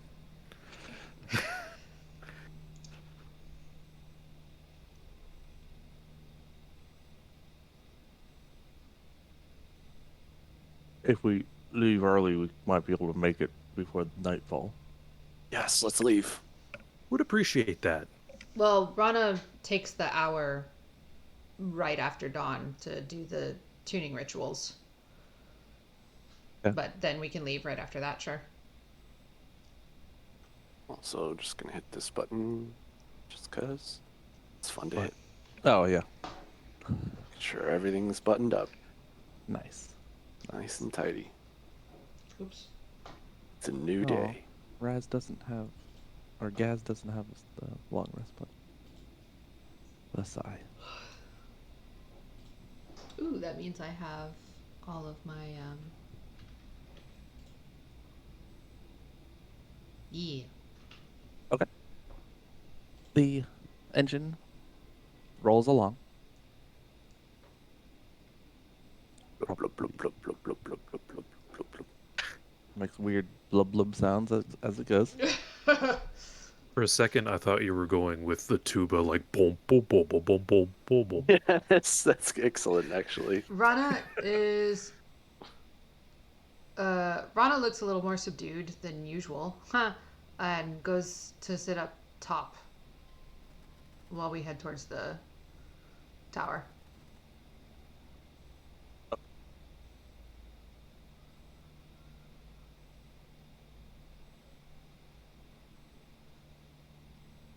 All right. The engine rolls close to the tower after a long day in the engine, trying to make it there before you have to rest, presumably. It will be Yeah, you won't get there before dusk, but if you push on, you can get there without resting. It's probably another hour ride from when dusk happens. I think we can make it. Is it wise to approach the tower at nighttime? That's a good question. Probably not. The light shining above it, providing illumination not unlike a candle, but all through the area, out to a couple miles away. I mean, is Actually, there any- if this is potentially a necromancer's tower, I would rather not get closer, since I doubt I would be able to sleep.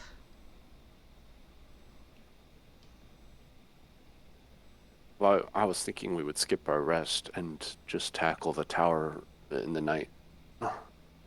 Are you being serious?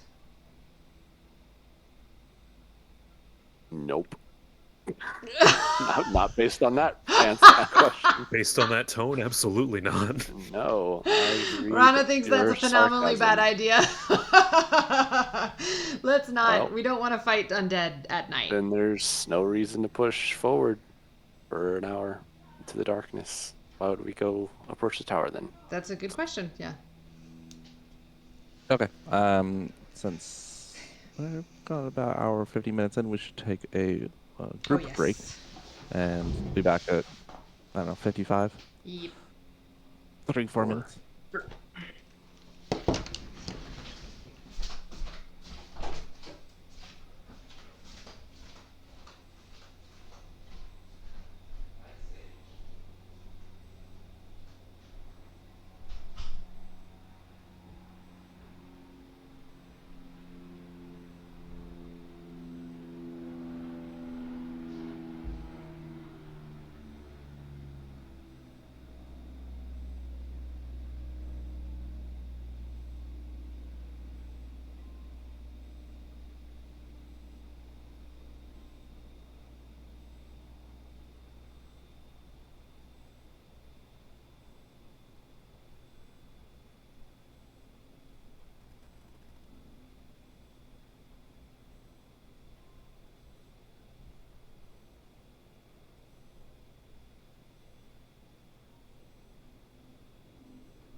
I'm back.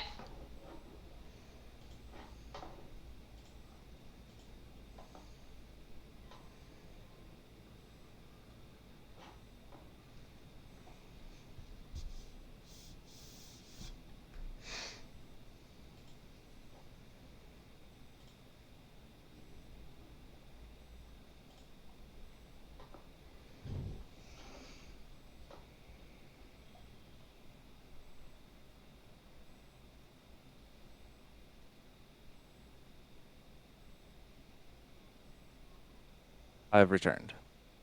Same. Yes, I'm here. Hello.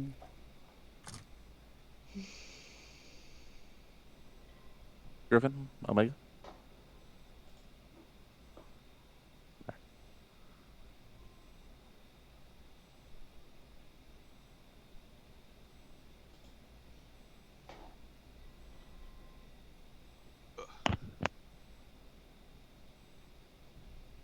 So, sounds like just Omega. I'm back. Right. Just Omega as far as who we're waiting on. He is muted though, so he could So he be could going. just No, be I've been sitting- here the whole time. Yeah. Oh.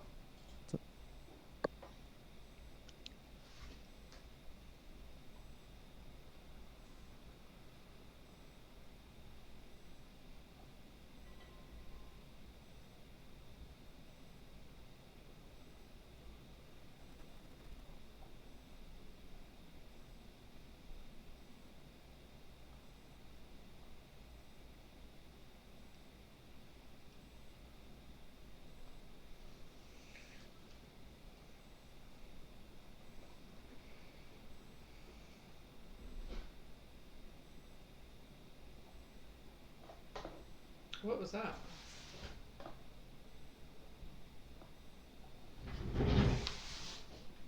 Who are you talking to?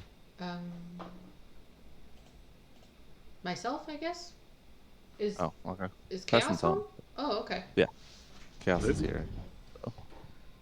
Yay! It's gonna try to jump in for the last hour. I don't know. Maybe. Yeah, I mean, So we can I really, might. you can really get those misses in today. Yep. Are you gonna try to jump in? Okay, well, Oh, okay. it's past the 5 minute, so I'm just gonna. All right. This night passes much less eventfully than the night before. Maybe it's because you're so close to Gresho, or maybe it's because you're so close to this tower and within the its radius. But the only notable thing that happens is that at a certain point you see something from the tower right off to the north. When? In the middle of the night, some point. 1 second. During Tonist and Lightum's watch.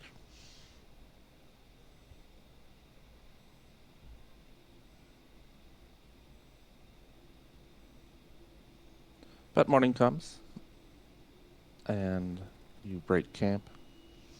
Rana leads her people in a morning prayer / ritual, and then you travel the last hour to the tower.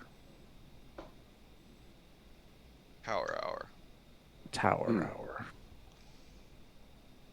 Stone tower ends some 50 feet up. It's a broken ring of stone, and then above that is the red light which shines faintly in the day. On the outside walls, you can't see any windows. At the base of the tower, it's a circular tower, except at the base there is a structure that juts off, rectangular in shape. You get closer, you see a enormous, multi-legged, black-furred creature. One of them Frisky caterpillars. frisky caterpillars. Hmm.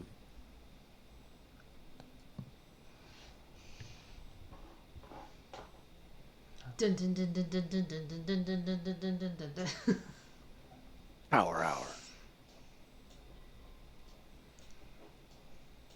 It slowly circles the tower at about 30 feet high. What do? It's 30 feet high. Yeah. So it's It's, like like, crawling the- around. Yes, it's crawling around the tower. It's not floating Ooh. in midair. Okay. Do you guys want me to start taking care of that thing? Sorry, I cut out for a little bit. Like What a- was like a the pet? thing? No, like I'm gonna shoot it. There's a frisky caterpillar 30 feet crawling around the tower above us. Oh my. I feel like we should just take care of that now.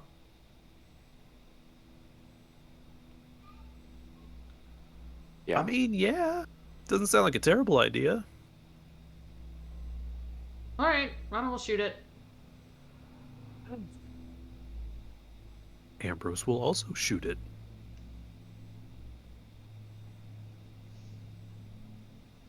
Okay. Give me initiative.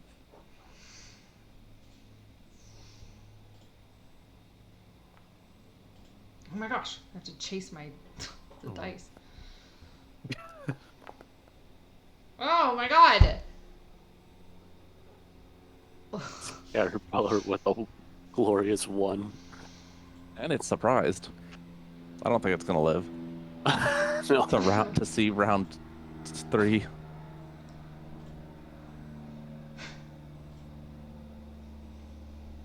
No, Omega's still not back. Nope.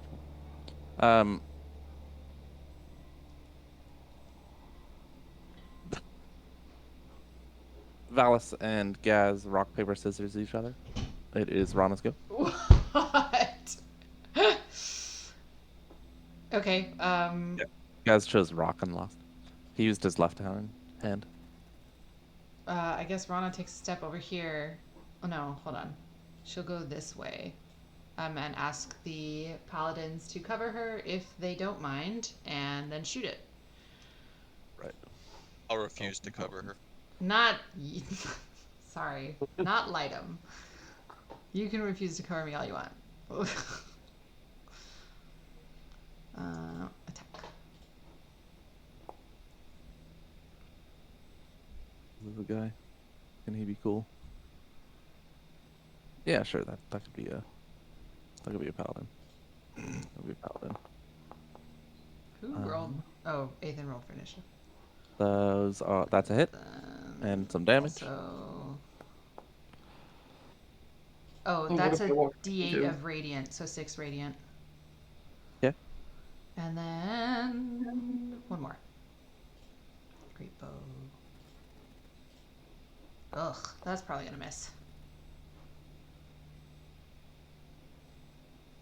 Yes, that one misses. Planking off of the chitin of the creature. It is now Keen Eye's turn. Just in case, Rana's gonna use Ring of the Forge and activate Doe spell. Okay. Kenai will summon Pippin to himself and tie the deer or elk antler that we had around one of its talons, and then direct Pippin to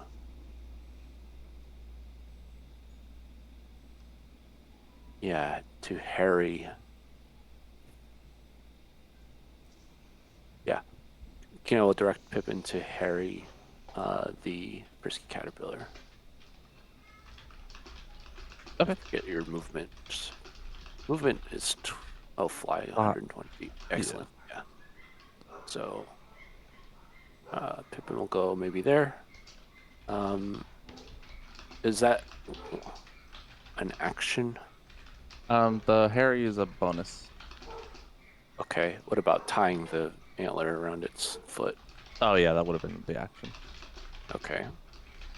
And then Kenai will move himself here to get close to the frisky caterpillar and end his turn. Ambrose, I'ma shoot it. fair. Your first attack gets advantage because of Pippin. Ooh. I'm gonna attack to do advantage. Oh, Whoa. And Tonus is cool back. effects. yeah, thank you. We're fighting a caterpillar. Welcome to Yeah. the battle. Critical hit. I've done better. Do you want to push or pull it? It's still like up on the wall, right? Yeah. I'm gonna try and pull it, see what happens. Okay. Can I get a dexterity saving throw from Kenai? Oh boy. Oh, Ha! I may not have thought Ambrose. this through. I think I get advantage on these. I think so as well. I'm just Probably. gonna do it. And well, that's not great anyways, but Probably good enough. We'll see what happens. +5. Oh, Ambrose. Tonus is back. +5. Hey, Uses thanks, the- Thomas. That's awesome. Uses the Eldritch Blast to pull it. Its grip is ripped from the stone of the tower, and it falls 30 feet onto Kenai. Kenai scrambles out of the way, and nice. Takes 4 points of bludgeoning damage, saving, but still taking a little bit. Ambrose's next attack. This one, normal. How high up on the wall was the caterpillar, out of curiosity? About 30 feet. Okay. I'm gonna do another one. I believe it's immune to prone, so. That's true, it's a caterpillar. It can. Since it's so round, it's kind of whatever. It's like a tube. That one Yeah. misses. Okay. It's That very. was only on. Yeah, Sorry, that was only on the first one. I got the advantage, right? correct. Okay. Then it's just normal. Oh, That one hits. hey. Little bit of damage. Okay. And I'm going to shove it 10 feet away. I That think it is was ready. That's excellent. Lightum's turn. That is amazing, by the way, that I just get to do that. Like, Yeah. it really seems like they should be able to do like a strength save or something to try and not move, but I just get to shove them around like a point and click adventure game. I'll move to All right. there and dodge. Okay. See Lightum walk out and start to juke back and forth. It is Ethan's turn. I don't think that's how dodge works. Boxing guard. It's just Yeah. bouncing back and forth. I know Yeah. Chaos, you just got here. I don't know if I'm here. you need any time to Hey! set up or anything, but if you don't, it's Ethan's turn. Caterpillar on the ground. Yeah, what the hell? Ethan will run up to it and give some punchies. No punchies. Jumanji? Ethan got some movement. Dang. He's moving.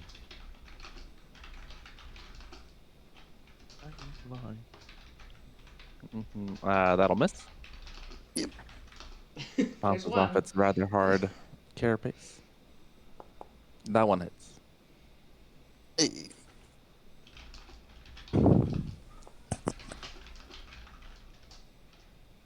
See how far I moved. Eh.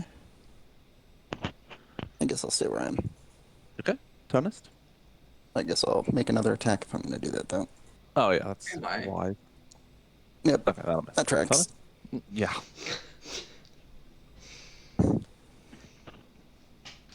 Hey, Jacob, where am I? Right here? Oh, my token got big again. Interesting. Oh, good point. 1 second, let me find your. I would have probably been on higher. Where is? Wait, where's your other token? There you are.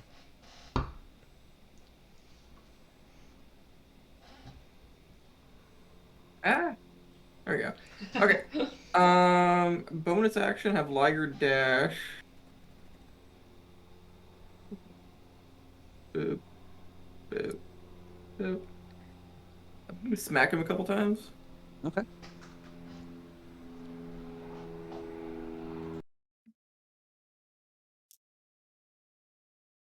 Yep, that'll hit.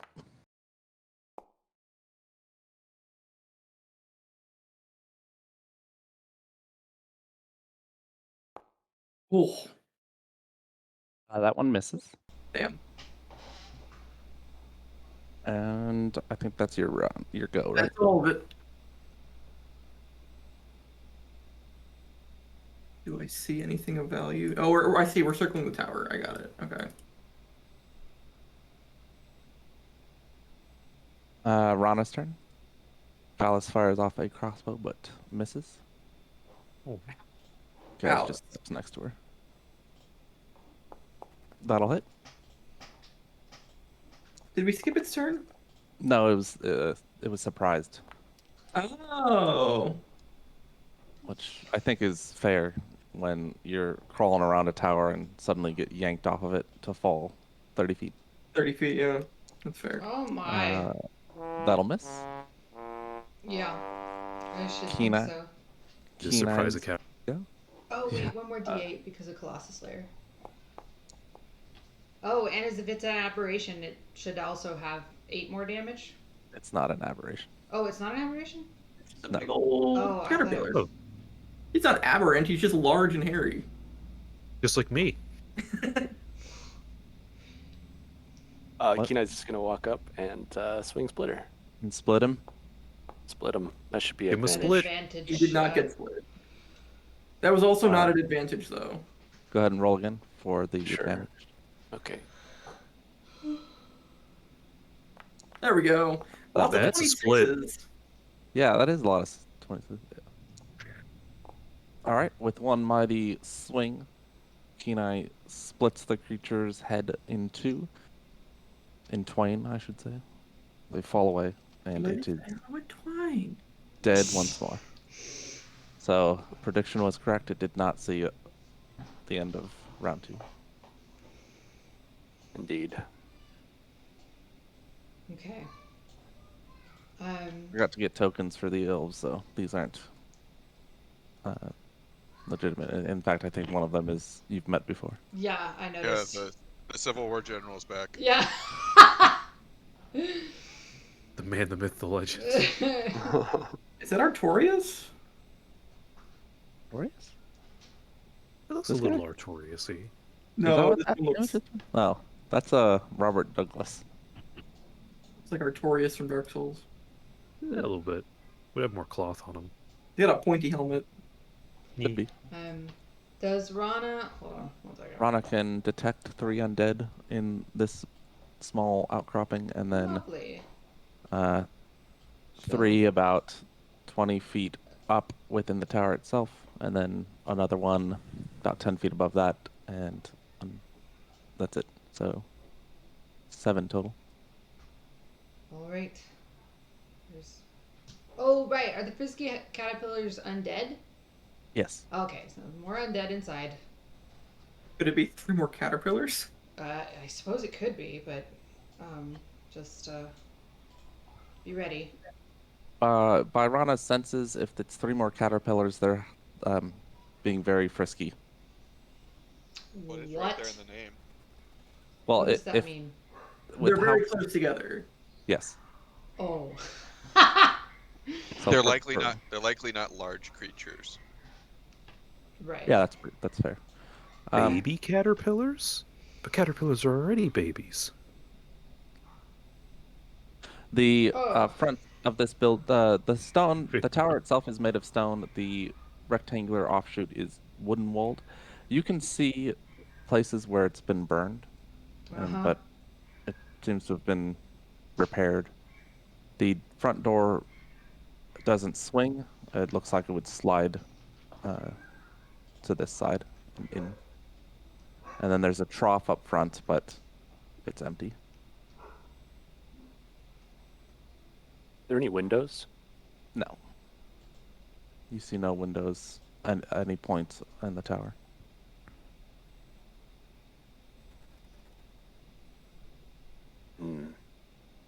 Where's the tank? It would be just off to the side. I imagine you parked it some 50 feet away or closer. Up to you. I didn't think to bring the tank into this battle map. Rana looks towards Gresha. Can she see You didn't have to bring it. I was just curious. hold on. Can she see gosh, what's that little village called? Hikem? No, not Highcombe. It's the only one that has the bridge left. West. No, Womborn is up pretty far north. It's north of Bryn Melon. Okay. Well, okay, so this wouldn't have been the bridge. She just starts muttering to herself about this wouldn't have been the tower that they saw. Huh. Okay. Who wants to go first? That sounds like you're not volunteering. I know. I tend to not do well in front. I am a little squishy. Mage hand, the door open, I will go potentially. first. Okay. You step forward and swing the, or slide the door open. Inside, you see this. Oh, do you not see? Oh, I see. I see a couple fellows. Oh, you know what? It's because there isn't any light from outside shining in, and there should be. There you Is go. that a skeleton horse? Yep. Inside you see Sports? Arbok. multiple stalls. There's hay, but it seems to be more of a affectation than anything, as the horses are skeletal. Despite the token icons, they don't have any flesh on them. They're full skeleton, and no ligaments attached, so they're just held together by some necromantic power. Moving about the area is this gnomish zombie. Even from the front door, you can smell alcohol. He doesn't even look in your direction as he moves from one stall to the other. You watch him as he walks about halfway to the other stall. He lifts a bottle to his lips, and you can see liquids splash out and through him and hit the floor. Ugh. You said he was a gnome. Yeah. I will yell out to him in gnomish, hail and well met. He turns. One of his eyes looks like it's been melted away. In its place is just a red pinprick of light. His jaw is a little loose, hanging from some tattered flesh. But it moves, approximating what it would have done if it was a fully formed jaw, you know. Hello. May we enter? It's we've been traveling for many days. He looks around him. Back to the door behind him. Come on in. Oh. Do you want something? He goes. You see he retrieves a bottle from next to his bed. Next to the bottle is a pile of sick that's long since dried. He brings it back over and he holds the bottle out to Tonus. You can see that the contents about half full. Of what? Well, there. Beer, ale, you know.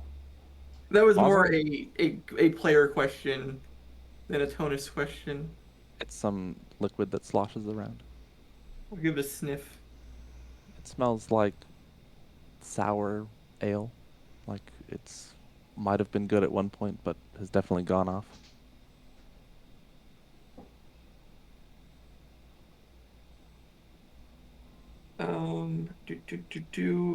Thank you for your hospitality. Is there like a gnomish like nickname that they give each other or anything like that that I could No, but he let you like brother pause at the end of the in sentence. gnomish? He says Porgus. Porgus? Porgus. No, yeah. thank you, Porgus. Sorry, no, I was meaning like, is there like a Like a fun nickname they give each other. the what's the like the dwarvish or the gnomish equivalent of like brother or pal?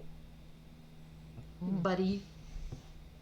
Porgus? Is that his name? Or, my name's Porgus. Porgus. What's your name? Tonus. Honest. Porgus and Tonus. Come. Turns What back. can I like? Would this be a performance check? Probably. I'm gonna like pretend like I'm gonna take a swig of it, but like have my thumb over the cap of it, and then like tip it back. Do a deception. I'm bad at those. I'm bad at those. Uh,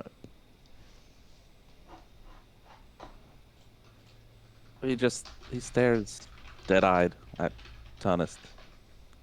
Pretty clear that he saw what happened, or didn't happen, I should say.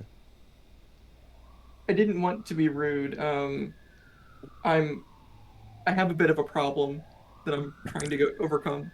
Oh, here, and he takes it from Tonist and he holds it up.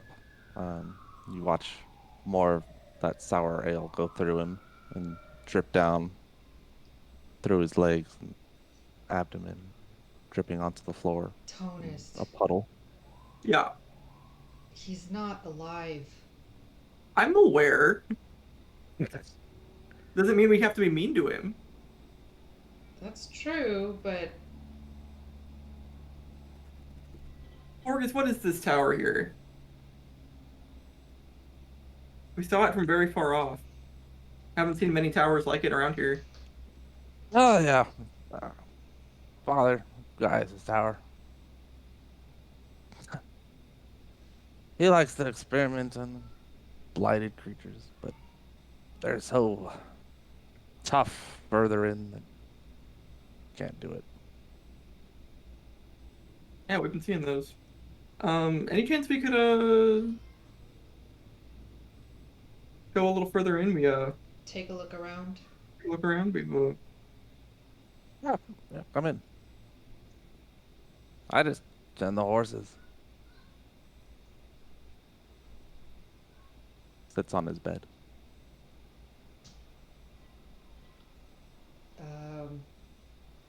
I like him. I like the cut of your jib, homie.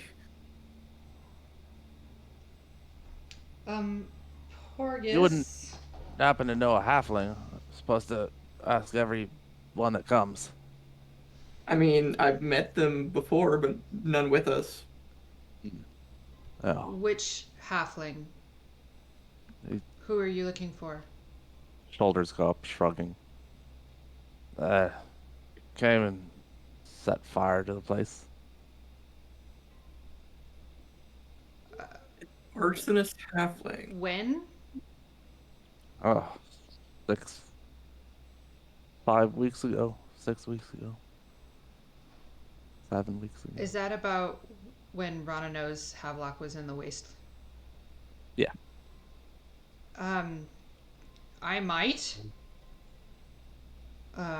He's not with me currently. We didn't exactly part under friendly circumstances.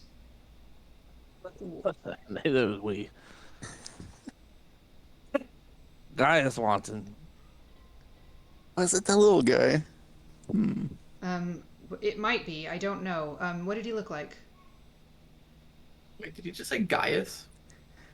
Yeah. He said Gaius earlier too. This is Father Gaius's tower. Gaius' tower, right? Oh, I thought that was Porgus saying Gaius. Porgus said, "Father, this is Father Gaius's tower." Oh, I didn't hear the. I heard father. I didn't hear the Gaius. There was a question, and I've Rana lost is it now. asking Porgus if he knows what the halfling looks like. Oh, what he looks like. He gives a fairly accurate description of Havelock, but apparently Havelock is nondescript, so it's hard. He just describes a very nondescript halfling. Yeah. All right. Well, now we know. I do know this halfling. Are you in charge of the creatures that are hunting down halflings in Gresha? For me, I look after the horses. Do you know who's in charge of the creatures hunting halflings in Gresha? Pass through. Is it? Yeah, there was. Shoot, what was his name? 1 second. I have it.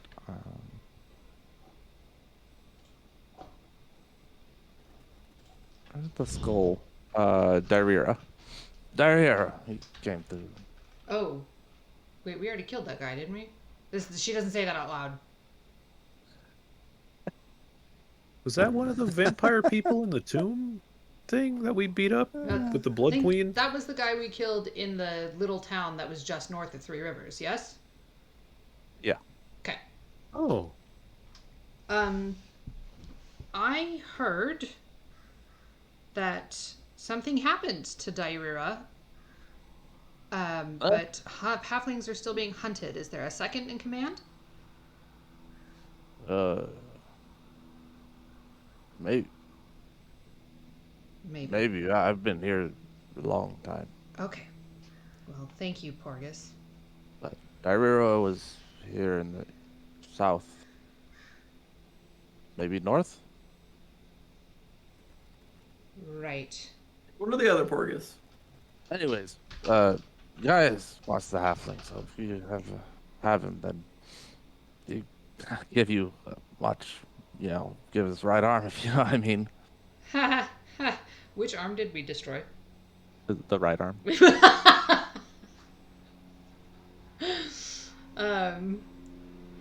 You know what? I would make that trade if I knew where Havelock was. But I don't. I could just give you another one, but You're halfling. no, another arm. Oh, Wait, what? I can give you a robot arm. No, that's not. Never mind. No. can I have a robot arm? See, he said Gaius would give his right arm for Havelock. You said you would make the same trade. No, I said I would give Gaius Havelock Havelock for a his phylactery. right arm. Yeah. Like, I will make that trade, actually. Porgus But- starts munching on some jerky. Okay. Okay. My man's just got jerky. It's like probably his own leg. Yeah, probably. Oh, God. Okay. Shall we continue in?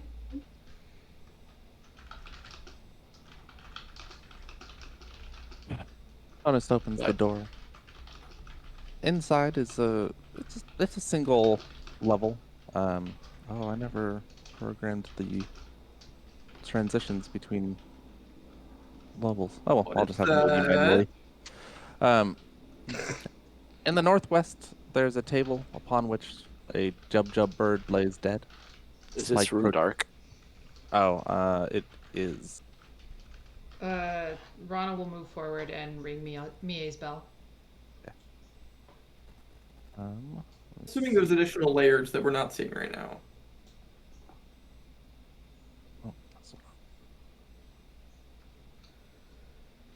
wrong. On the northwest or northeast of this room is a table with a Jub bird sitting atop of it. It is dead with a spike protruding from its chest. My god, that's what Jub birds look like? Yeah. That's fucked up. That's real grody looking. I can only sort of see it.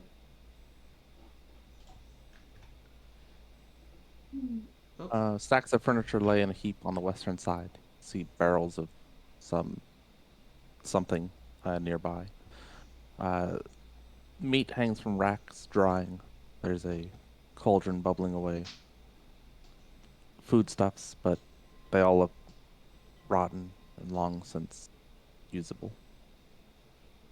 Spilt grains of sacks of grain, and a sort of a trough, almost like a compost trough, filled with all manner of discarded foodstuffs. Inside the cauldron, bubbling away, there's meat that looks like it might be edible, surprisingly.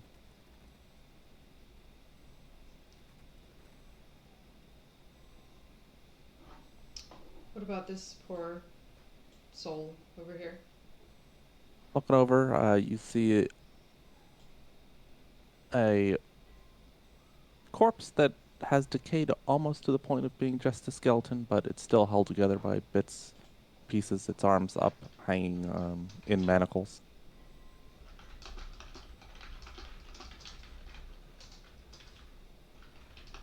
There's a ladder. Does that it Kenai finds going upward here. does it look like? Is there any?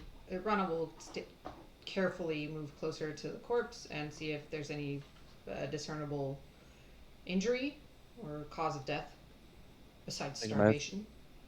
Make a medicine check.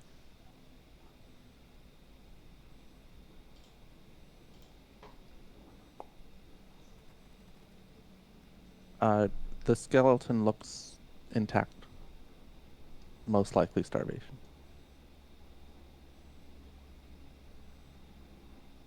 Okay.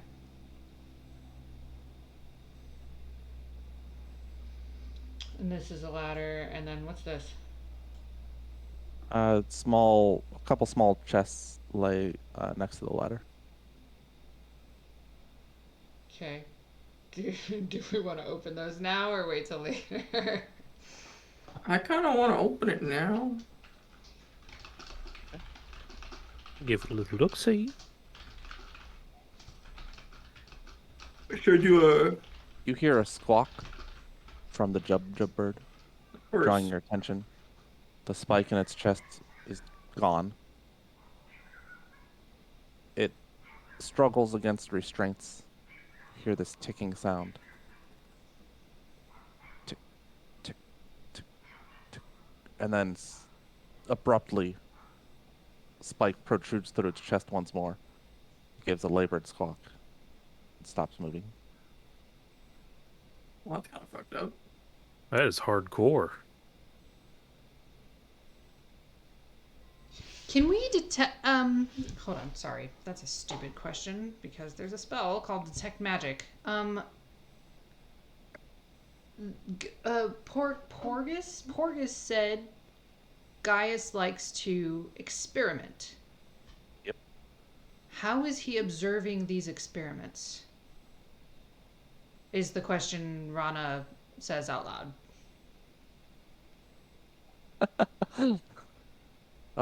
D&D is Skype. great sometimes. The manner of how, like, you have to phrase things. I don't think I have detect magic. I have dispel, but I don't have detect. So how in the world he's not? Is there more? Are there more undead upstairs? Yeah. I wonder if 3. he has an agent here. 3 Who's- just above, and 1 a little bit higher. Okay. So there is one more higher. 4 that are higher. 4 higher. 3 in the level probably right above, and then 1 the next up.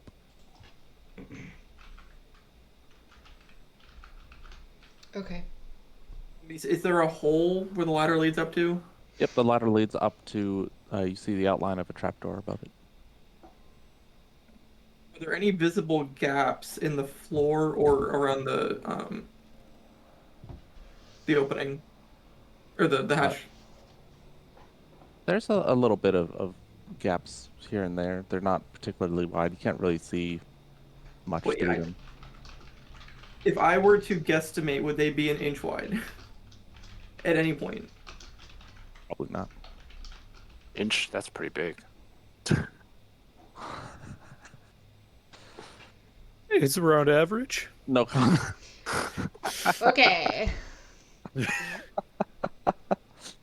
Is this for halflings? Gnomes? Is it for... No. Jacob, please, twitch.tv. What are you thinking, Tunis? I could scout out above us, but I need an inch gap. Or the hatch door to be opened. Yeah. Can you open it with Mage Hand? I can, but it might make noise. That's fine. Rana grabs her bow and gets ready. Before we do that, I want to keep scouting this room. Can we Over here. look under these blankets on this bed? Looks like there's a lot going on here. Maybe something's under it. Yep, stacks of furniture lay atop a bed which has the legs of it have busted, so that it's sort of tilted downward rather than upright. Make an investigation check as you're looking through this stack of stuff.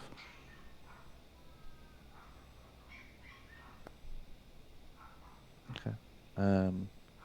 Look under, try to pull up some blankets, pull open a few drawers, open like a cupboard door, look underneath and find anything interesting. And what about this pendant?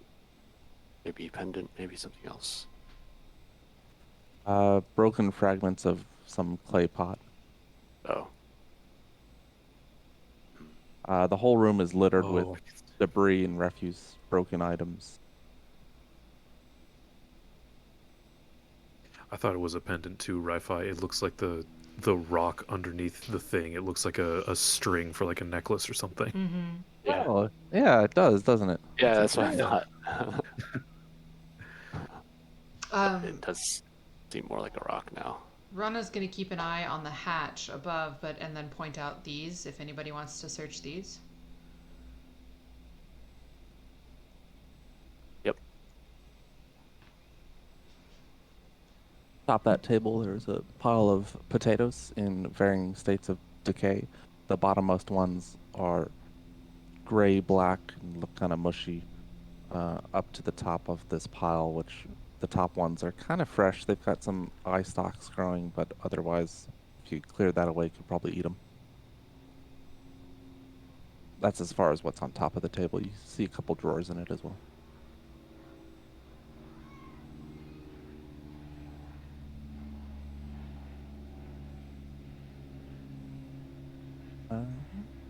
So Rana's looking at the trapdoor. Tonus was getting ready to mage hand. Is that what I understood? I think yeah. Well, first I wanted to do a trap check on this chest and then opened it. Okay. Roll a investigation. Oh, let's five that. It's normal chest, banded iron across the keyhole.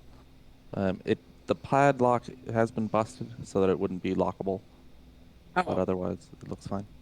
yeah. I'll just open it then. Okay.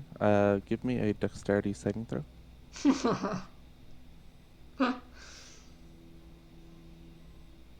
Dexterity saving throw. I'm proficient to those for some reason. You begin to lift it up, and you spot these blue tentacles within, kind of a bundle of them. And as you lift it up, one of them strikes out to slap at Tonus's hand. You pull away quickly, and it slams shut once more. A moment later, it pops open, and kind of some tentacles come out, and it moves it so that it's upright, and the flaps of the are think of a hermit crab that uses a chest as its shell, I kind of love that. but a bunch of tentacles are coming out the bottom, and it scuttles across the floor in Rana's direction. Rana shoots it.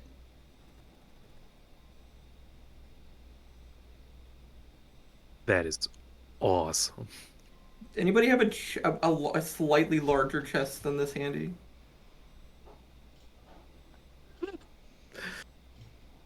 Oh gosh. Catches her a bit unawares. She goes, ah! Okay. Yep. The arrow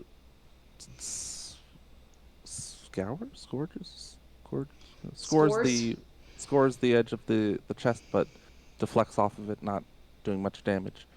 The thing scuttles between her legs and continues behind her. It scuttles into the corner next to the skeleton, and you watch as it turns and puts the chest part upright. See a couple eyes poking out, looking at you before it slams the lid shut. What the fuck?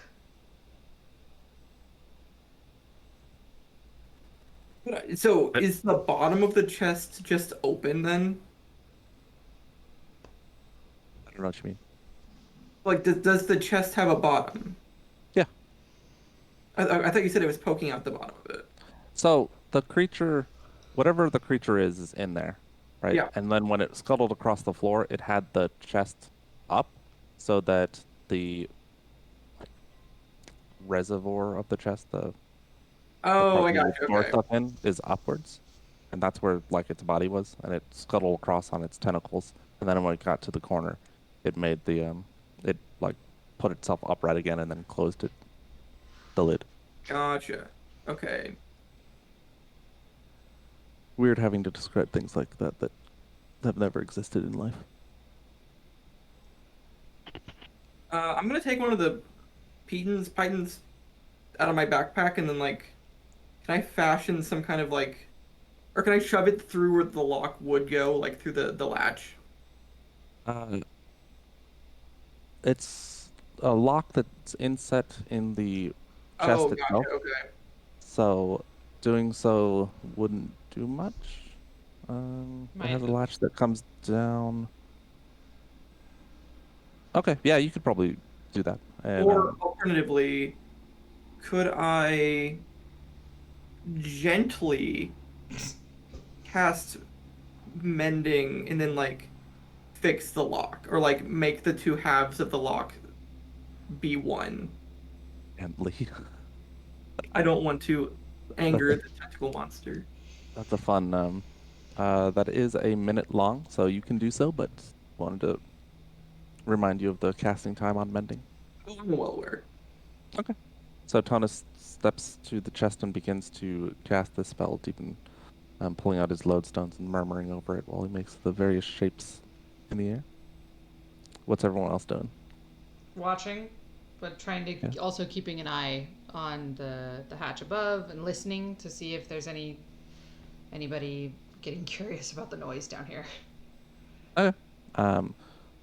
Above, probably the floor directly above you, you can hear some movement, shifting of things. Something's moving around up there, and you also hear.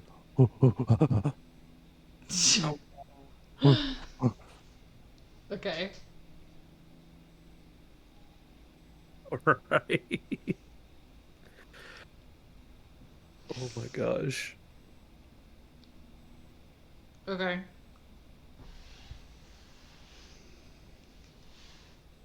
And I'll Okay. just wait for Tonus. All right.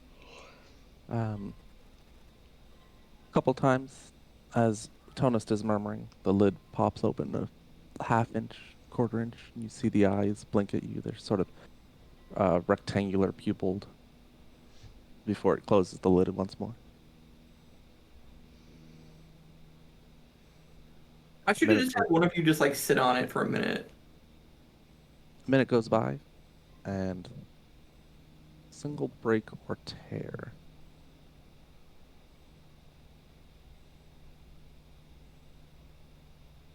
Okay. You repair the lock. It seems to be in functioning once more. Wonderful.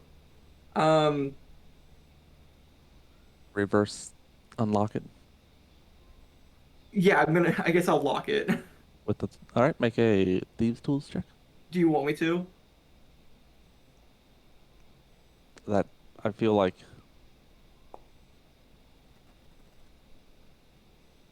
Okay, I guess that was fair.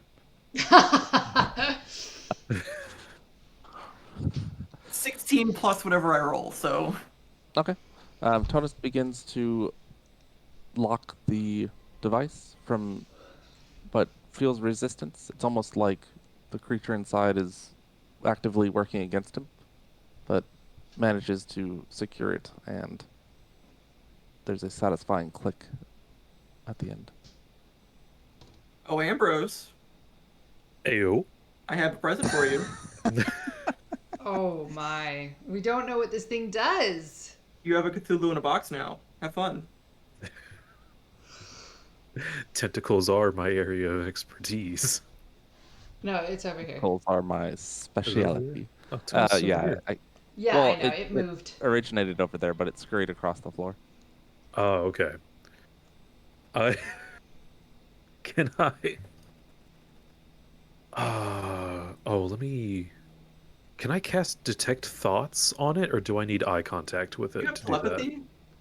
I do. That was one of my I feats think- that I took.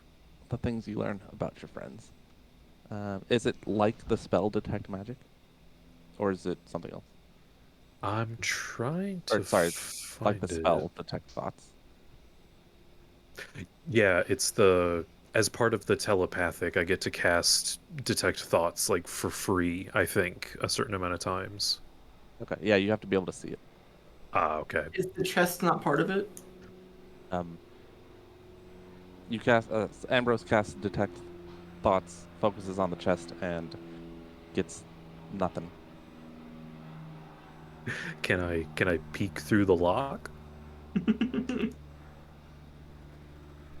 Yeah, it's looking. It's kind of dark and metal. See some Oh, so tumblers. okay. So I They can't see also it through the lock. no. Okay. Uh, I don't like this place. Neither do I, but is there any Duly particular noted. reason why, Gaz? Too many creatures. Wait. Sorry, I'm reading the detect thoughts page on Roll20, and you can use it on creatures that you can't see if you do it. There's a specific bit of it here. Is there, maybe I just didn't read the whole thing. to be fair, I mentioned this before. Detect thoughts is one of those things where it's like, it seems like it's Well, it's that called doesn't actually detect really help. thoughts. I kind of get it, but then you go to the detect thoughts actual like explanation, and it's like 8 paragraphs long. Oh, It, nobody got it is time for that. pretty complex. You know, You don't actually get to Yeah. know what it's thinking, you just know that it exists. You can detect its presence. Well, of thinking creatures, is it Sorry, the thinking? very next part of it is that you can read its thoughts once you detect it. Oh, nice. Even if you can't see it, but it still must be within range. What you didn't know is that there's a thin sheet of lead lining the inside of the chest. Oh, No. damn it! You got me. All right, so after concentrating on the chest and getting nothing, Ambrose, I guess, shifts to a more General. radar-like detection. I get a And- glass and I place it on the side of the chest and then put it to my ear. You find out the chest is made of 2 feet of concrete. Very heavy detect- chest. You detect a creature within the chest. You also detect the skeleton next to you. You Oh, detect something in the cupboard. Wait, the One of- skeleton is thinking? One of the barrels. Other stuff I was floated. wondering if there was. Yep. Something Wait, in the stack of furniture. didn't somebody search this? Not the No. cabinet, no. And then also in the trough of food. A moment goes by and you hear a squawk and can detect the Jub bird. You hear that same ticking. Schrodinger Before- Jub bird. No, because it was clearly dead and then it's alive. And then So there's a lot of experiments happening in here. a spike goes through it once more and it squawked its last until it comes back. It's like Yeah, the but- opposite of Schrodinger's. Before Just a before regular cat. going before going farther with the detect thoughts on the octopus thing, Ambrose just sort of scans the room and rapidly sort of points like barrel cupboard stack of stuff just to let everybody know like there's a surprising amount of things in this room. Thinking things. Oh, Yeah. and of course all of your friends that are with you. You get We still have thoughts, yeah. the 3 paladins, Athan, Valis, Lightum, Rana, Kenai, Tonist, not Liger. But Get out of my head, Kenai you says. do detect Gaz as well as Gaz's left arm. Whoa.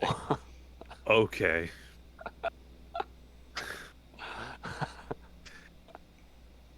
Everything new I find out about this guy just makes me slightly more uncomfortable to be in his presence. Gaz's arm has a brain.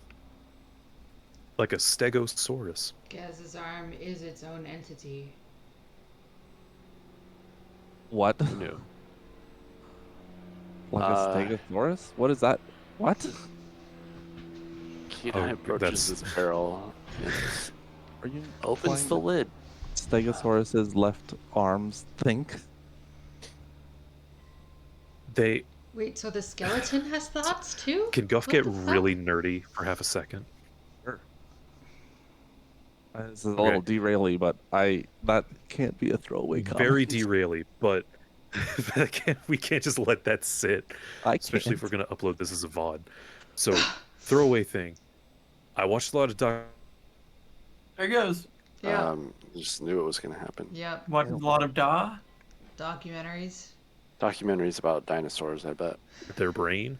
So at different parts of their body, they would have little, like, proto brains, kind of, that neat. would So I wonder what their body that proto were too brains far do. away from their brain in their skull proper. Am I That's cutting out?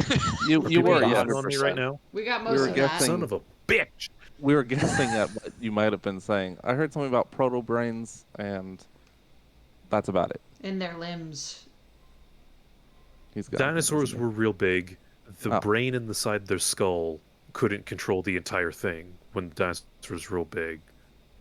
So they got little, like, big clumps of nerve cells and stuff at different parts of their body to control the different bits.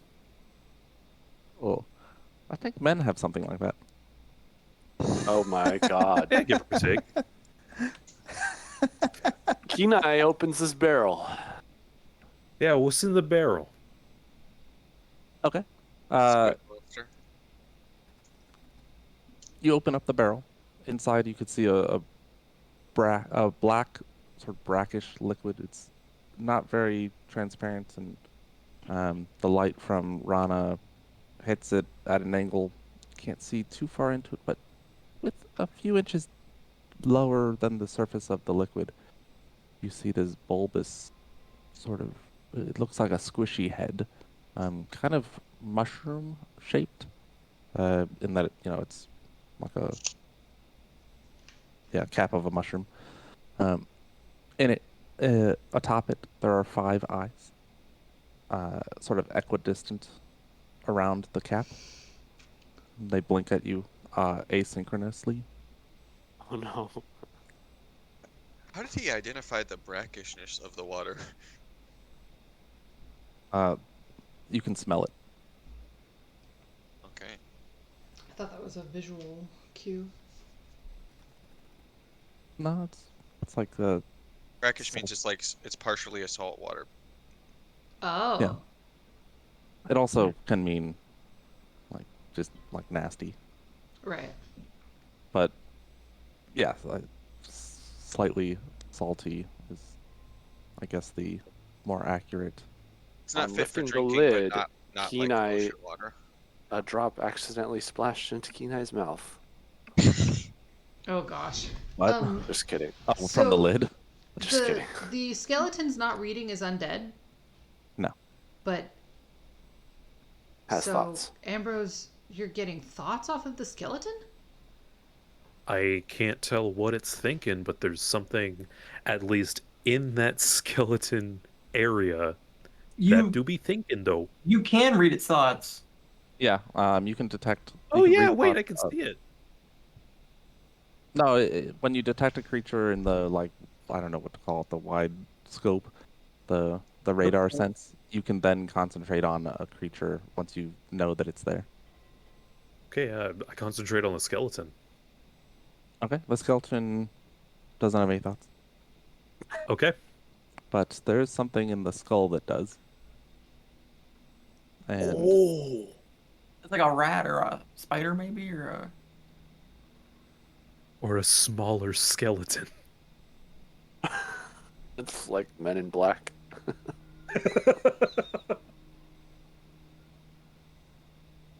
Okay, so update Rana. Circus It's box. not the skeleton. There's something in the skull that do be a thinking. Yeah. Always an adventure with you guys. It's thinking something along the lines of, will these people save me? Oh. Oh. Oh, that's really sad.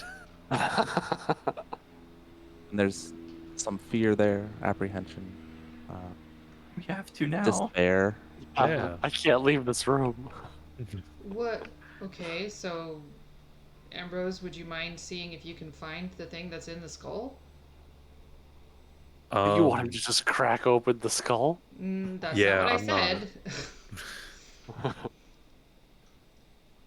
I But maybe look inside one of the eye holes.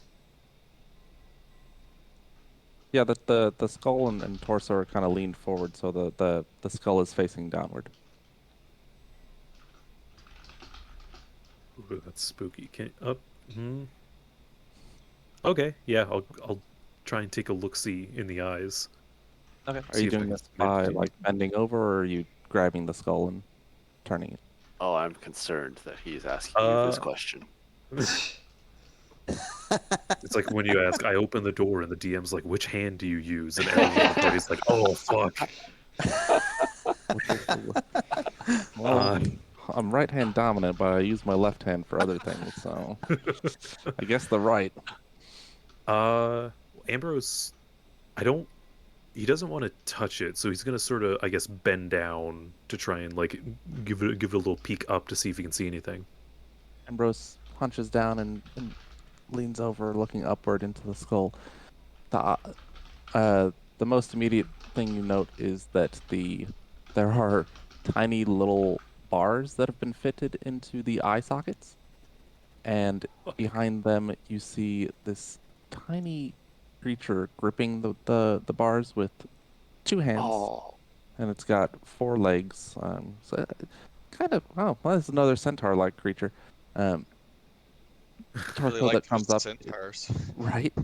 It's got eyes that are too big for its head, and like a kind of button nose. It's covered in hair, and it looks like it has hooves. It's hard to tell in the dim light and the angle. When you hunker down and look in, it backs away. The skull itself has been hollowed out, and at the back of it, you can see scrapes in the bone of the skull. Quickly looking, it's got 4 vertical lines and then 1 horizontal. And there's about, I don't know, easily 20 of these clusters. Oh my god. It soft murmuring sounds.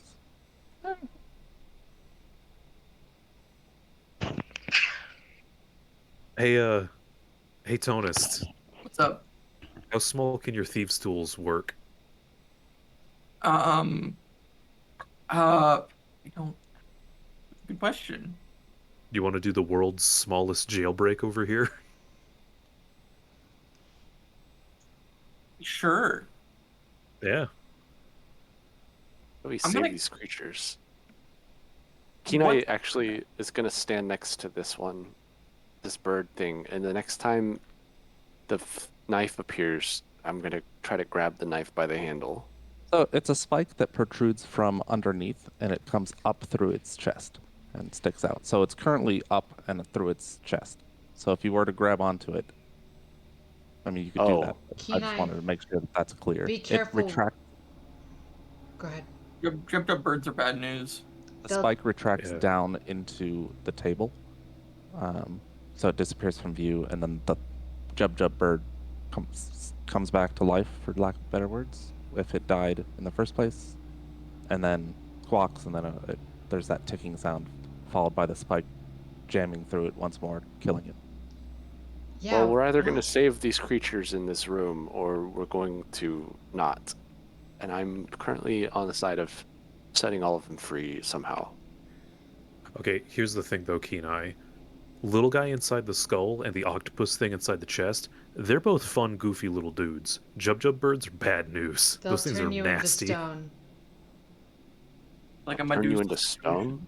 If it pecks Yeah. you, it'll turn you into stone. So be careful with that one. They have like a petrification venom. Listen, I'm a Goliath. I already have Petrification? stone-like skin, so Okay. You've been warned. just kidding. Petrification. Just kidding. Okay, so we don't save the Jub bird.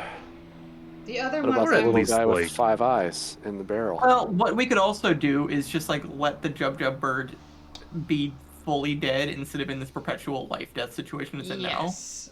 Yes. Which, Yeah, in a we manner, should people still, could be like- saving it. That's what I'm saying. Like, we could do like a catch and release, like maybe tie something around its beak and carry it outside so it can't peck at us or something. Rana takes a look at the door.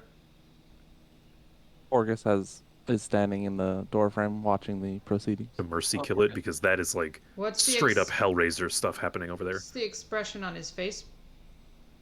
Well, his jaw is slack on the one side because it's barely hanging on. Right. His one eye is sort of melted, gone, and he doesn't have eyebrows or hair because they were burned away in the fire. So, I guess I would say dumbstruck. He looks dumbstruck. Hey, Okay. Okay, Porgus, what's wrong? how's it going? Are you feeding the apes? Should If we? not, I gotta feed them. Would you call me? You can feed them while we were unaware that they needed fed. Okay. He moves over to the cauldron and grabs the pot off of it, heads up and around. As he's doing this, I'm going to cast Arcane Eye. Okay. And send it up with him if he's going up the ladder. He starts favorite going up the Pokemon. ladder. Arcanine? There you go. Arcane Eye. Arcane Eye. It's one of my favorites. Ooh, it doesn't have multiple paragraphs of text. It's an invisible eye that I can push around. Sweet. You just need an inch. Yes, that's why I needed an inch. Oh, and it needs to be an inch in diameter, so if it's like Yes. an inch between two boards, not necessarily gonna. Oh, you're right. I was thinking No, because radius. that'll be an inch in diameter. You. So, he goes up the ladder, pushes open the trap door, and you hear from these apes above, getting more and more excited. The eye goes up with him, and in the next floor up, you see 3 cages. Inside are ape-like creatures. They have various wounds on them, scar tissue, and exposed bone, flesh that hangs in tatters. Clearly undead. But Porgus moves to each and tosses hunks of food from the cauldron, not using any utensil, just gripping it with his bare hand and tossing into the cages. They tear into the flesh as he feeds them. And that's where we'll stop. Ooh, spooky. You got 3 minutes this time. New record. We're building up. Couple more years will be 4-hour. Yes. Session. No. Oh gosh. No. Don't get my hopes up. So we're going up like a minute A week. a week. Yeah. So This Yeah. time next year.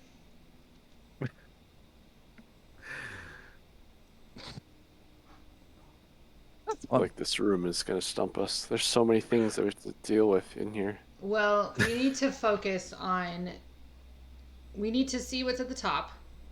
If there's anything undead and in charge here, we'll take that out first, and then we can decide what to do with the rest.